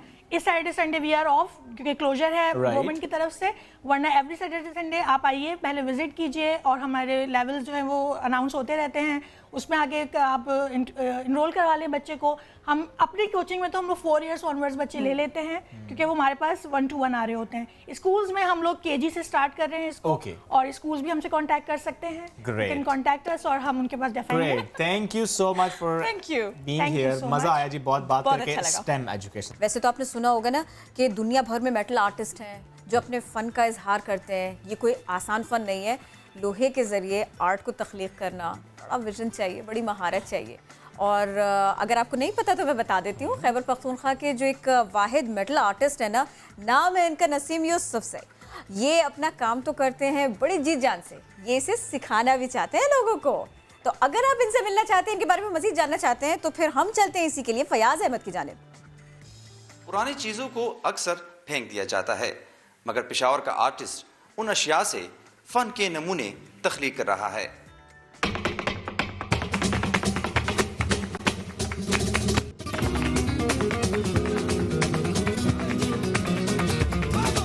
इसका नाम है मेटल आर्ट। इसी नाम से दुनिया भर में पहचाना जाता है, लेकिन पाकिस्तान में चूँकि कोई करता नहीं है।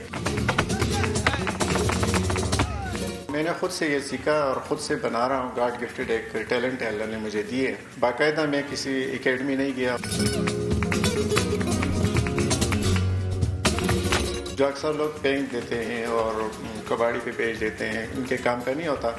तो मैंने वो मटेरियल जमा किया, कुछ में सीख की रॉड्स भी थे, और उसमें रिंग्स भी थे, और स्प्रिंग भी थे, हर तरह की चीज़ें उसमें थी मेरे पास। छोटे छोटे जानवर जो मैंने बनाए, इसमें जहाज बनाया है, इसमें मोटरसाइकिल बनाई हुई है, बगले बनाए हुए, इस तरह से बहुत सारे तोते बनाए हुए हैं।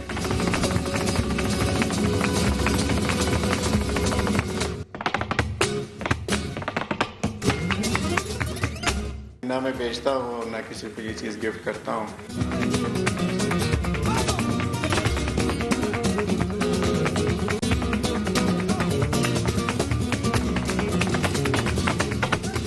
ये मैं अपनी शौक के लिए करता हूँ, बस अपनी सुकून के लिए। जब मैं ये बना देता हूँ तो मुझे खुशी होती है।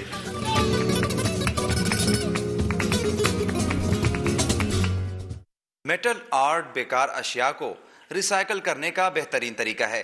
कैमरामैन कामरा खान के साथ फयाज अहमद, समा, पेशावर।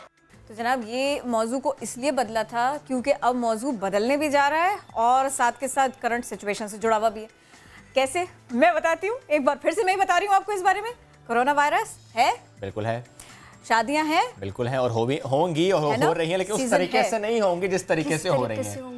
किस तरीके से होंगी? हम लोगों ने आपको कल बताया था ना कि शादी हॉल क्या हो गए जी, बंद हो गए, नहीं होगी ये शादी, यहाँ नहीं हो सकती। अच्छा किरण, ये इसमें सॉरी आपकी बात कटी, ये भी हो रहा था ना कि अगर शादी हॉल्स बंद हो गए, आप जरा अगर प्लान आपने कर लिए शादी या कोई इवेंट, निकाह, मंगनी, कुछ भी, तो लोग ये कर रहे थे किसी रेस्टोरेंट में गए अपने फैमिली मेंबर्स को लेकर, वहां पर इकट्ठे उन्होंने शादी कल ही होना था, ये संडे को ही हो सकता था, अब ये भी नहीं हो सकता। इसका मतलब ये हुआ कि जहाँ 500 मेहमान, 600 मेहमान, 400 मेहमान, 350 मेहमान आपने बुलाए थे, वहाँ 2 सिफर कम कर दें जी।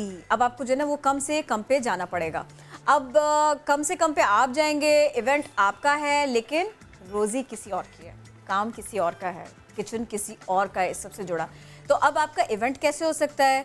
अब इस एक शादी से वाबस्ता कितने लोगों का रोजगार हो सकता है और वो कितना सफ़र करेंगे? और इस सिचुएशन में अब वेडिंग प्लानर्स क्या कर रहे हैं? तो कुछ क्विक आइडियाज़ भी होने चाहिए और आइडिया हमें इसका भी होना चाहिए कि कौन कौन मुतासर होगा। Exactly, we have Mohammad Waqas, wedding planner. Good morning. Good morning. कितना नुकसान, कितना मुतासिर बिजनेस हुआ है ये? देखें, आपने जिस तरीके से इंट्रोडक्शन दिया इस सेगमेंट का, उसमें ही आपने बहुत सारी बातें कर दी कि कोई भी इवेंट जो होता है वो अगर दिख रहा होता है तो ये एक आइसबर्ग के मानंद है कि जो ऊपर आपको दिख रहा होता है वो एक हमारा रिजल्ट होता है, मगर उसके नीचे कितने लोग वाबस्ता हैं, कितनी लेयर्स हैं, कितनी ये एक दरख्त की ब्रांच की तरह हैं जो कि पूरी हर जगह जा रही हैं। तो वो सब मिल मिला के जो है वो एक इवेंट हम खड़ा करते हैं। ऐसे तो नहीं मिलता। हाँ एग्जैक्टली।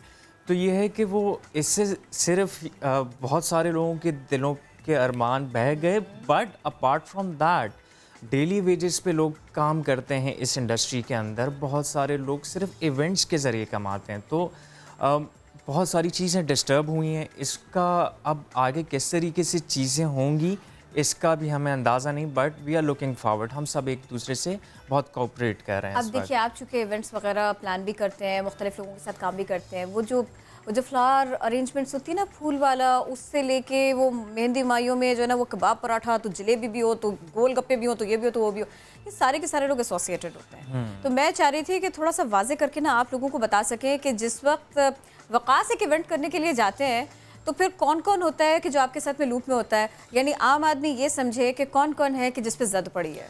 देखें, जब आप इवेंट कराते हैं तो सबसे पहले आपने जिक्र किया फ्लावर्स वाले का। अब फ्लावर वाला कहाँ से लेकर आता है, क्या ट्रांसपोर्ट यूज़ करता है, ठीक है, ये तो it's a one thing.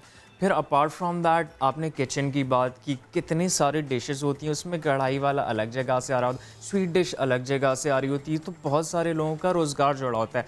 Plus फिर इसमें जो डेली बेसिस पे काम करने वाले जो वेटर्स हैं, वो लोग, फिर जनरल लेबर, फिर लोडर्स, ट्रांसपोर्टर्स, तो ये सारी Everyone is associated with this. अब सब मुतासिर तो वकास हुए, लेकिन हम ऑल्टरनेट की तरफ भी तो एग्जैक्टली जाएंगे, हमारे पास ऑप्शन नहीं है और द पॉइंट इज कि अब ये जो सिलसिला है अब ये बहुत जल्दी थमने वाला नहीं है, इससे हमें लड़ना है, ठीक है।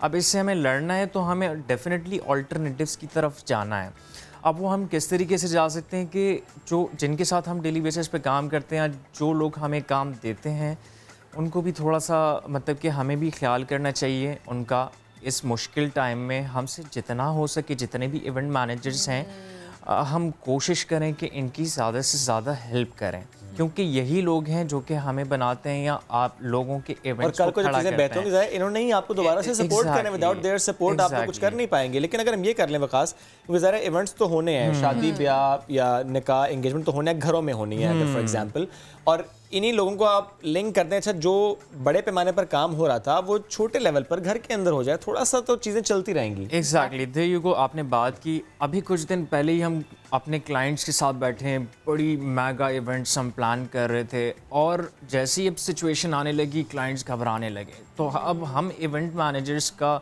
एक रोल बनता है यहाँ पे कि हम उनको गाइड करें, ठीक है। अब वो लोग चाह रहे हैं कि ठीक है हम यहाँ पे आके कर लेते हैं, इस तरीके से कर लेते हैं, तो यू नो इट्स अस कि हम उनको गाइड करें कि शॉर्टकट नहीं लगाए, आइडिया पूरा चेंज करें, आइडिया चेंज करें। तो डेफिनेटली लोगों के साथ हम दोबारा बैठे हैं, हम लोगों ने छोटी स्केल पे चीज़ों को, क्लाइंट्स भी समझदार हैं। एक मिनट ना, बात आपकी कट रही है, सॉरी, बहुत लोग ध्यान से सुन रहे हैं। जरा मुझे बताइए कि वो जो बारात लेके दूल्हे को जाना था ना बहुत सारे लोगों को, अब जरा उसको समझाइए या उस दुल्हन को समझाइए कि जिसका तो इवेंट अब होने ही वाला है, उसने इतना एक्सपेंसिव जोड़ा बनवा लिया है, जहेज उसने बना लिया है, उसको सब लोगों को दिखाना भी है, अब वो क्या करे? अब तो फिर 2 फैमिलीज का इवेंट रह जाता है। जी एग्जैक्टली ऐसा ही है। जो हम रिसेंटली हमारे पास चीज़ें लाइंड अप हैं वो हम इसी तरीके से कह रहे हैं, ठीक है, छोटे स्केल पे क्लाइंट्स भी कह रहे हैं और हम भी।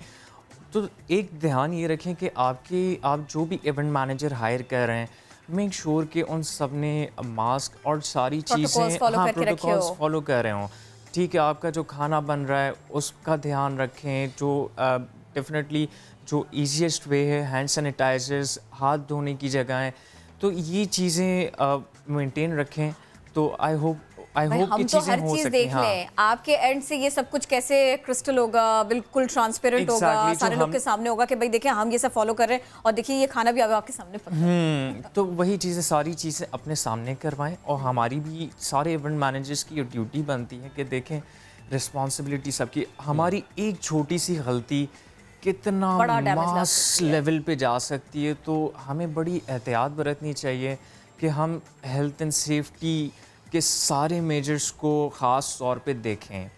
ये सब कुछ हमने देख लिया, अब एक इवेंट हो रहा है जो ज़रा छोटे पैमाने पर हो रहा है, और देखिए ना वक़ास, अब हर कोई तो आपसे तो राबिता कर नहीं सकता ना, तो आप उसको थोड़ा सा गाइड करें।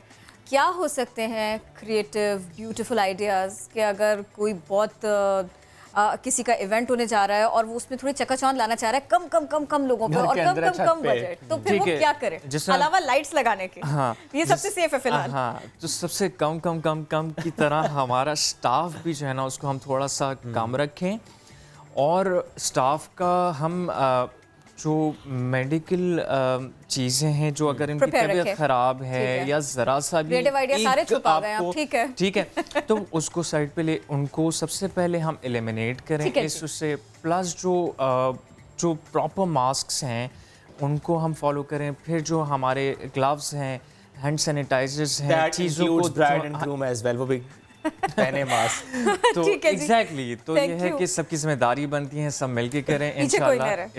इससे हमने सब मिलकर इससे लड़ना है, ना डरना है ना मरना है। जी बहुत शुक्रिया वकास, आप साथ मौजूद।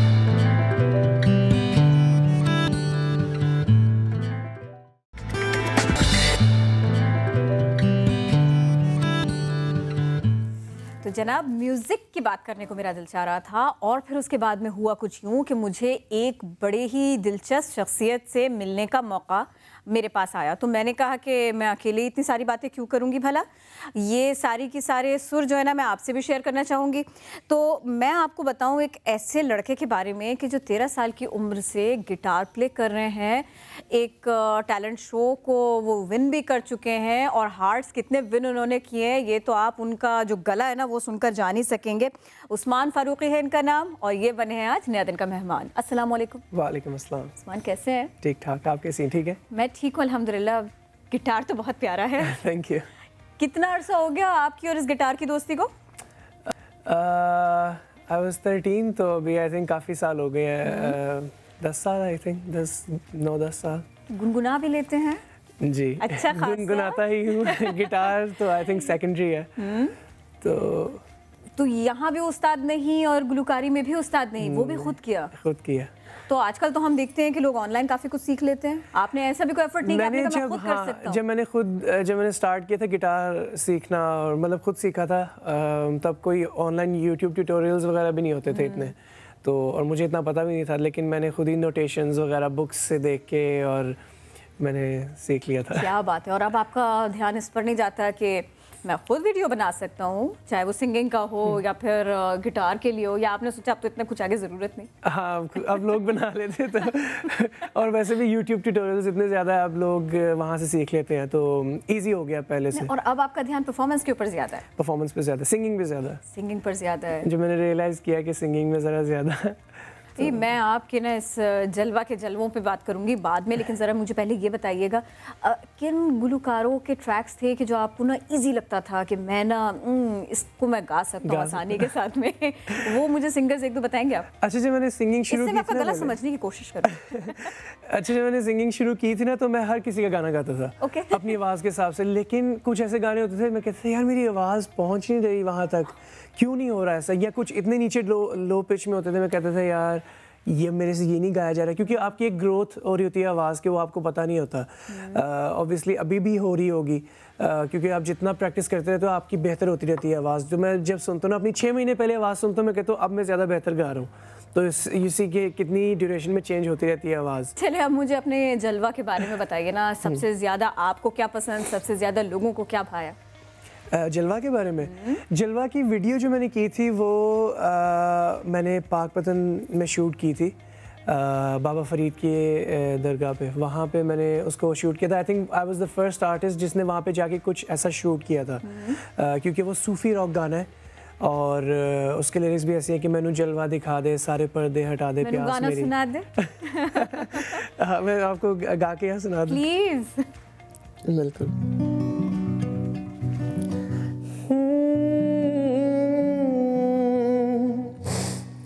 सोनिया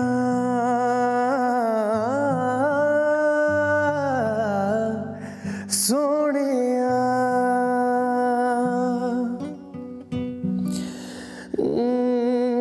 मेरा शौक ते ज़ौक तेनू लभदा फिरदा हर किते, तेरे पैरां दे निशाना ते चल दे नेरा मेरे, मेरी हस्ती मस्ती कुछ भी मेरा ते हुण ना रहा,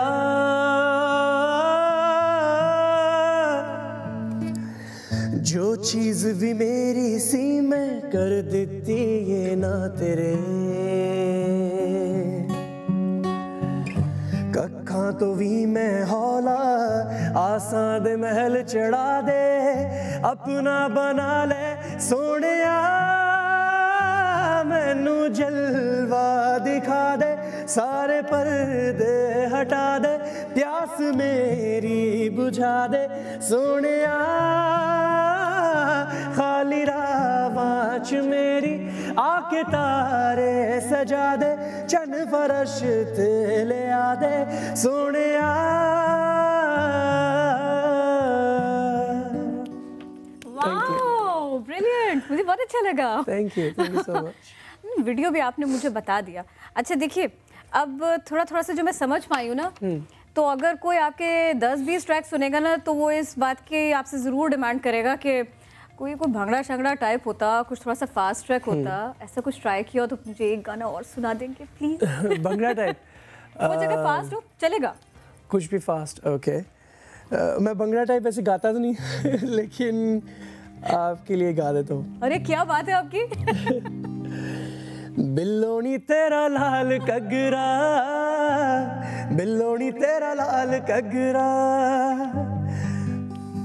हाय तड़ पावे साड़ी जान कड जावे, तेरा लाल कगरा, हाय तड़ पावे साड़ी जान कड जावे, तेरा लाल कगरा, राता दी नींद उड़ावे, बिल्लोनी तेरा लाल कगरा, बिल्लोनी तेरा लाल कगरा। ये मेरे बहुत अच्छी दोस्त है सहारा यूके, उनका गाना है और मैं जब भी गाता हूँ वो बहुत खुश होते हैं।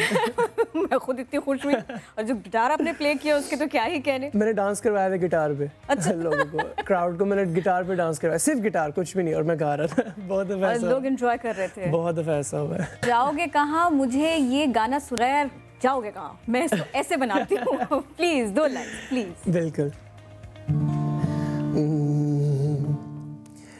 दिल मेरा तोड़ के जाओगे कहाँ, रहूँगा मैं तुझ में चाहे लाख हो जुदा, दिल मेरा तोड़ के जाओगे कहाँ, रहूँगा मैं तुझ में चाहे लाख हो जुदा, जितना सितम तुम मुझ पे करोगे, कल को फैसले पे तुम अपने ही रहोगे, खुद जो सहोगे तुम याद आऊंगा, जहाँ तुम जाओगे मुझे ही पाओगे, कहा था ना छोड़ना अब नहीं मिलना, दिल मेरा तोड़ के जाओगे कहाँ, रहूंगा मैं तुझ में चाहे लाख हो जुदा। शौक यूथ हो गया ये तो। नहीं, मैंने ये नहीं कि खाली दिल तोड़ने वाले, मैंने लव सॉन्ग भी रिलीज किया था खूबसूरत नाम का। कितना खूबसूरत, बहुत खूबसूरत। उसके लिरिक्स ही ऐसे, मैं आपको बताता हूँ। Please please. बड़ी खूबसूरत हो तुम, जिधर देखूं बस तुम ही तुम। तो ये लव सॉन्ग भी रिलीज किया था। इंस्पिरेशन बताएंगे मुझे आप? इसकी ऐसी कोई इंस्पिरेशन नहीं है, लेकिन ये जवाब तो वो लोग ऑन कैमरा ही देते हैं।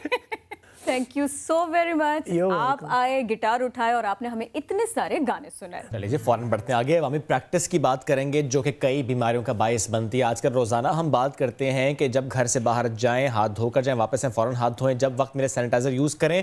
ये तो हम कोरोना से मुताल्लिक करते हैं, बट जनरली भी जो भी बैक्टीरियल और वायरल इन्फेक्शन होते हैं उससे बचा जा सकता है कैसे, अगर हम हाथ धोएं। बट ये इस पर बात नहीं हम कर रहे, आज हम बात करेंगे जो नोट दिखा रहे हैं। और ये एग्जैक्टली ये नोट इसलिए दिखा रहे हैं कि जो नोट गिनते हुए हम पहले जबान पे उंगली लगाते हैं और फिर नोट गिनते चले जाते हैं, उससे होता है क्या? बड़ा इंटरेस्टिंग लगता है देखने में इंटरेस्टिंग लगता है, लेकिन बीमारियां किस तरीके से हम अपने अंदर ले जाते हैं उस पर आज हम बात करेंगे। क्योंकि तिब्बी माहिरीन के मुताबिक नोट की सतह पर मौजूद जरासीम में से बहुत कम तादाद ही सही, लेकिन वो उंगलियों से चिपकती है और फिर आप ज़रा अगर ज़बान पर फेरेंगे तो वो बैक्टीरिया आपका हिस्सा बन जाएंगे। और किरण, जो स्टैट्स हैं वो ये हैं, जो करेंसी नोट पर बैक्टीरिया होते हैं वो पब्लिक टॉयलेट के दरवाजे के हैंडल से ज़्यादा जरासीम होते हैं उस पर।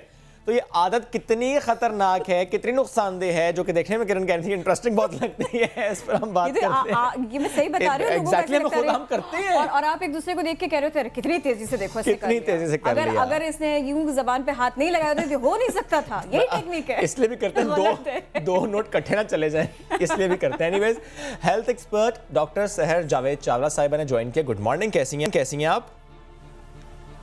गुड मॉर्निंग, अस्सलाम वालेकुम। मैं ठीक ठाक, उम्मीद करती हूँ आप लोग भी सेहत से हैं। नोट कैसे गिनती हैं? मैं नोट टेल्कम पाउडर अपनी इंडेक्स फिंगर और थंब की टिप पर टच कर कर गिनती हूँ। टेल्कम पाउडर से भी आपके पास हो। ये प्रैक्टिस है जो कि हमने करनी है, लेकिन अब ये प्रैक्टिस आप क्यों करती हैं थोड़ा सा हमने शेयर तो किया, बट प्लीज आप बताएं, ये जो करेंसी नोट है इस पर कौन से बैक्टीरिया होते हैं? जब मैं कह रहा हूँ कौन से बैक्टीरिया, ज़ाहिर है सारे बैक्टीरिया तो नहीं होते, कुछ स्पेसिफिक बैक्टीरिया होते होंगे जिनकी वजह से एक स्पेसिफिक बीमारी हम ले लेते हैं। और कोई फर्क पड़ता है इससे कि ये तो नया नोट है, इसके साथ तो ऐसे किया जा सकता है?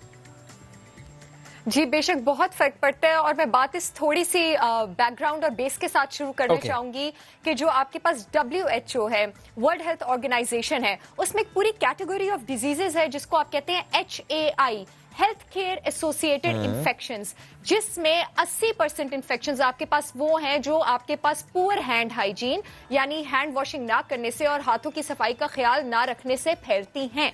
उसमें ही हमारे पास ये इन्फेक्शंस भी आ सकती हैं। हमारे पास जो इन्फेक्शंस आती हैं वो भी 4 कैटेगरीज में डिवाइडेड होती हैं: bacterial infections, viral infections, parasitic infections और फंगल इन्फेक्शंस। और हैरानगी और अचंभे और परेशानी की बात हमारे पास ये है कि हमारे पास ये चारों कैटेगरी ऑफ माइक्रो ऑर्गेनिजम्स की इन्फेक्शंस हैंड वॉशिंग का ख्याल ना रखने से, हाथों की सफाई का ख्याल ना रखने से फैल सकती हैं। यहाँ तक के डॉक्यूमेंटेड रिसर्चेस हैं कि 80% तक इन्फेक्शन का रेट आपके पास बढ़ सकता है अगर आप हाथ की सफाई का ख्याल नहीं रखते, और 16% तक फौरन नीचे आ सकता है अगर आप हाथ की सफाई का ख्याल रखते हैं। ये जो आज का टॉपिक है ये बहुत अच्छा है, और इस पर अभी बहुत रीसेंट रिसर्चेस डॉक्यूमेंट हुई हैं कि जो आपके पास करेंसी नोट्स होते हैं इस पर टॉयलेट सीट से भी ज्यादा बैक्टीरिया होते हैं।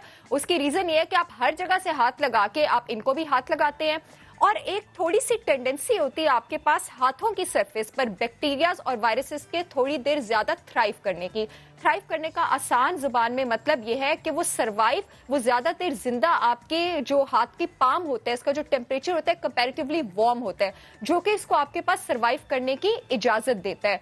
आपके पास सबसे ज्यादा जो इन्फेक्शंस फैलते हैं हाथ की सफाई का ख्याल ना रखने से, उसमें आपके पास रेस्पिरेटरी इन्फेक्शंस आ जाते हैं, जिसमें 70% आपके पास इन्फ्लुएंजा और कोल्ड होता है, और आपके पास मैदे के स्टमक के इन्फेक्शंस, जीआईटी इन्फेक्शंस आ जाते हैं, जो कि सैल्मोनेला बैक्टीरिया जो आपके पास ये करेंसी नोट्स में भी होता है हाथों की सफाई का ख्याल ना रखने की वजह से, और ये भी आपके पास बहुत ज्यादा फैलते हैं। इसके अलावा आपके पास यूरिनरी ट्रैक्ट इन्फेक्शन, पेशाब के इन्फेक्शन, ब्लड के इन्फेक्शन, आपके पास वो इन्फेक्शन जो सर्जिकल साइट्स पे है, यहाँ जहाँ पे कोई चोट है, जहाँ पे कोई ट्रॉमा हुआ है, वो भी 60 से 80% तक इंक्रीज हो सकते हैं अगर आप सिर्फ हाथ की सफाई का ख्याल नहीं रखते हैं तो। हेपेटाइटिस ए वायरस, रोटो virus, noro virus, adeno virus, fungal infections, Candida, आपके पास एक ग्रुप ऑफ ड्रग्स होता है एरिथ्रोमाइसिन। एरिथ्रोमाइसिन रेजिस्टेंट बैक्टीरिया की एक क्लास है, वेंकोमाइसिन रेजिस्टेंट एंटेरोकोकस। अगर आप हाथ की सफाई का ख्याल नहीं रखते हैं तो ये जो रेजिस्टेंट बैक्टीरिया होता है, यानी वो बैक्टीरिया जो आपके पास इन मेडिसिन को रिस्पॉन्ड नहीं करता, उससे भी आप इन्फेक्ट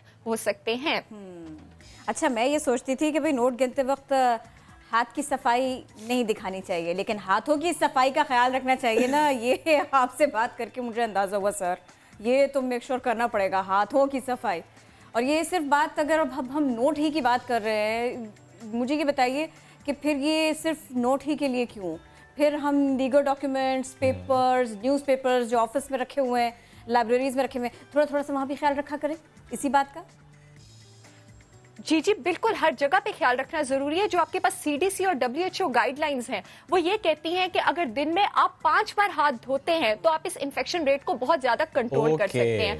अब अनफॉर्चुनेटली हमारा कंट्री जैसे कि डेवलपिंग कंट्री में आता है, हमारे कंट्री में डेली ये हेल्थ केयर एसोसिएटेड इन्फेक्शंस की वजह से जो डेथ का रेट है वो सिर्फ बच्चों में 4000 children per day are dying. ठीक है सर, यानी सिंपल समझने की बात यह है कि गाइडलाइंस को फॉलो करें, 5 बार दिन में हाथ धोएं तो तमाम बैक्टीरिया, वायरस, फंगल इन्फेक्शंस, इन सब से हम बच सकते हैं। बहुत अच्छा लगा आपसे गुफ्तगू करके, तो इस प्रैक्टिस को हमने जरूर अपनाना है। वक्त हो गया खत्म, होगी मुलाकात कल, रखिए अपना ख्याल, तब तक के लिए अल्लाह हाफिज।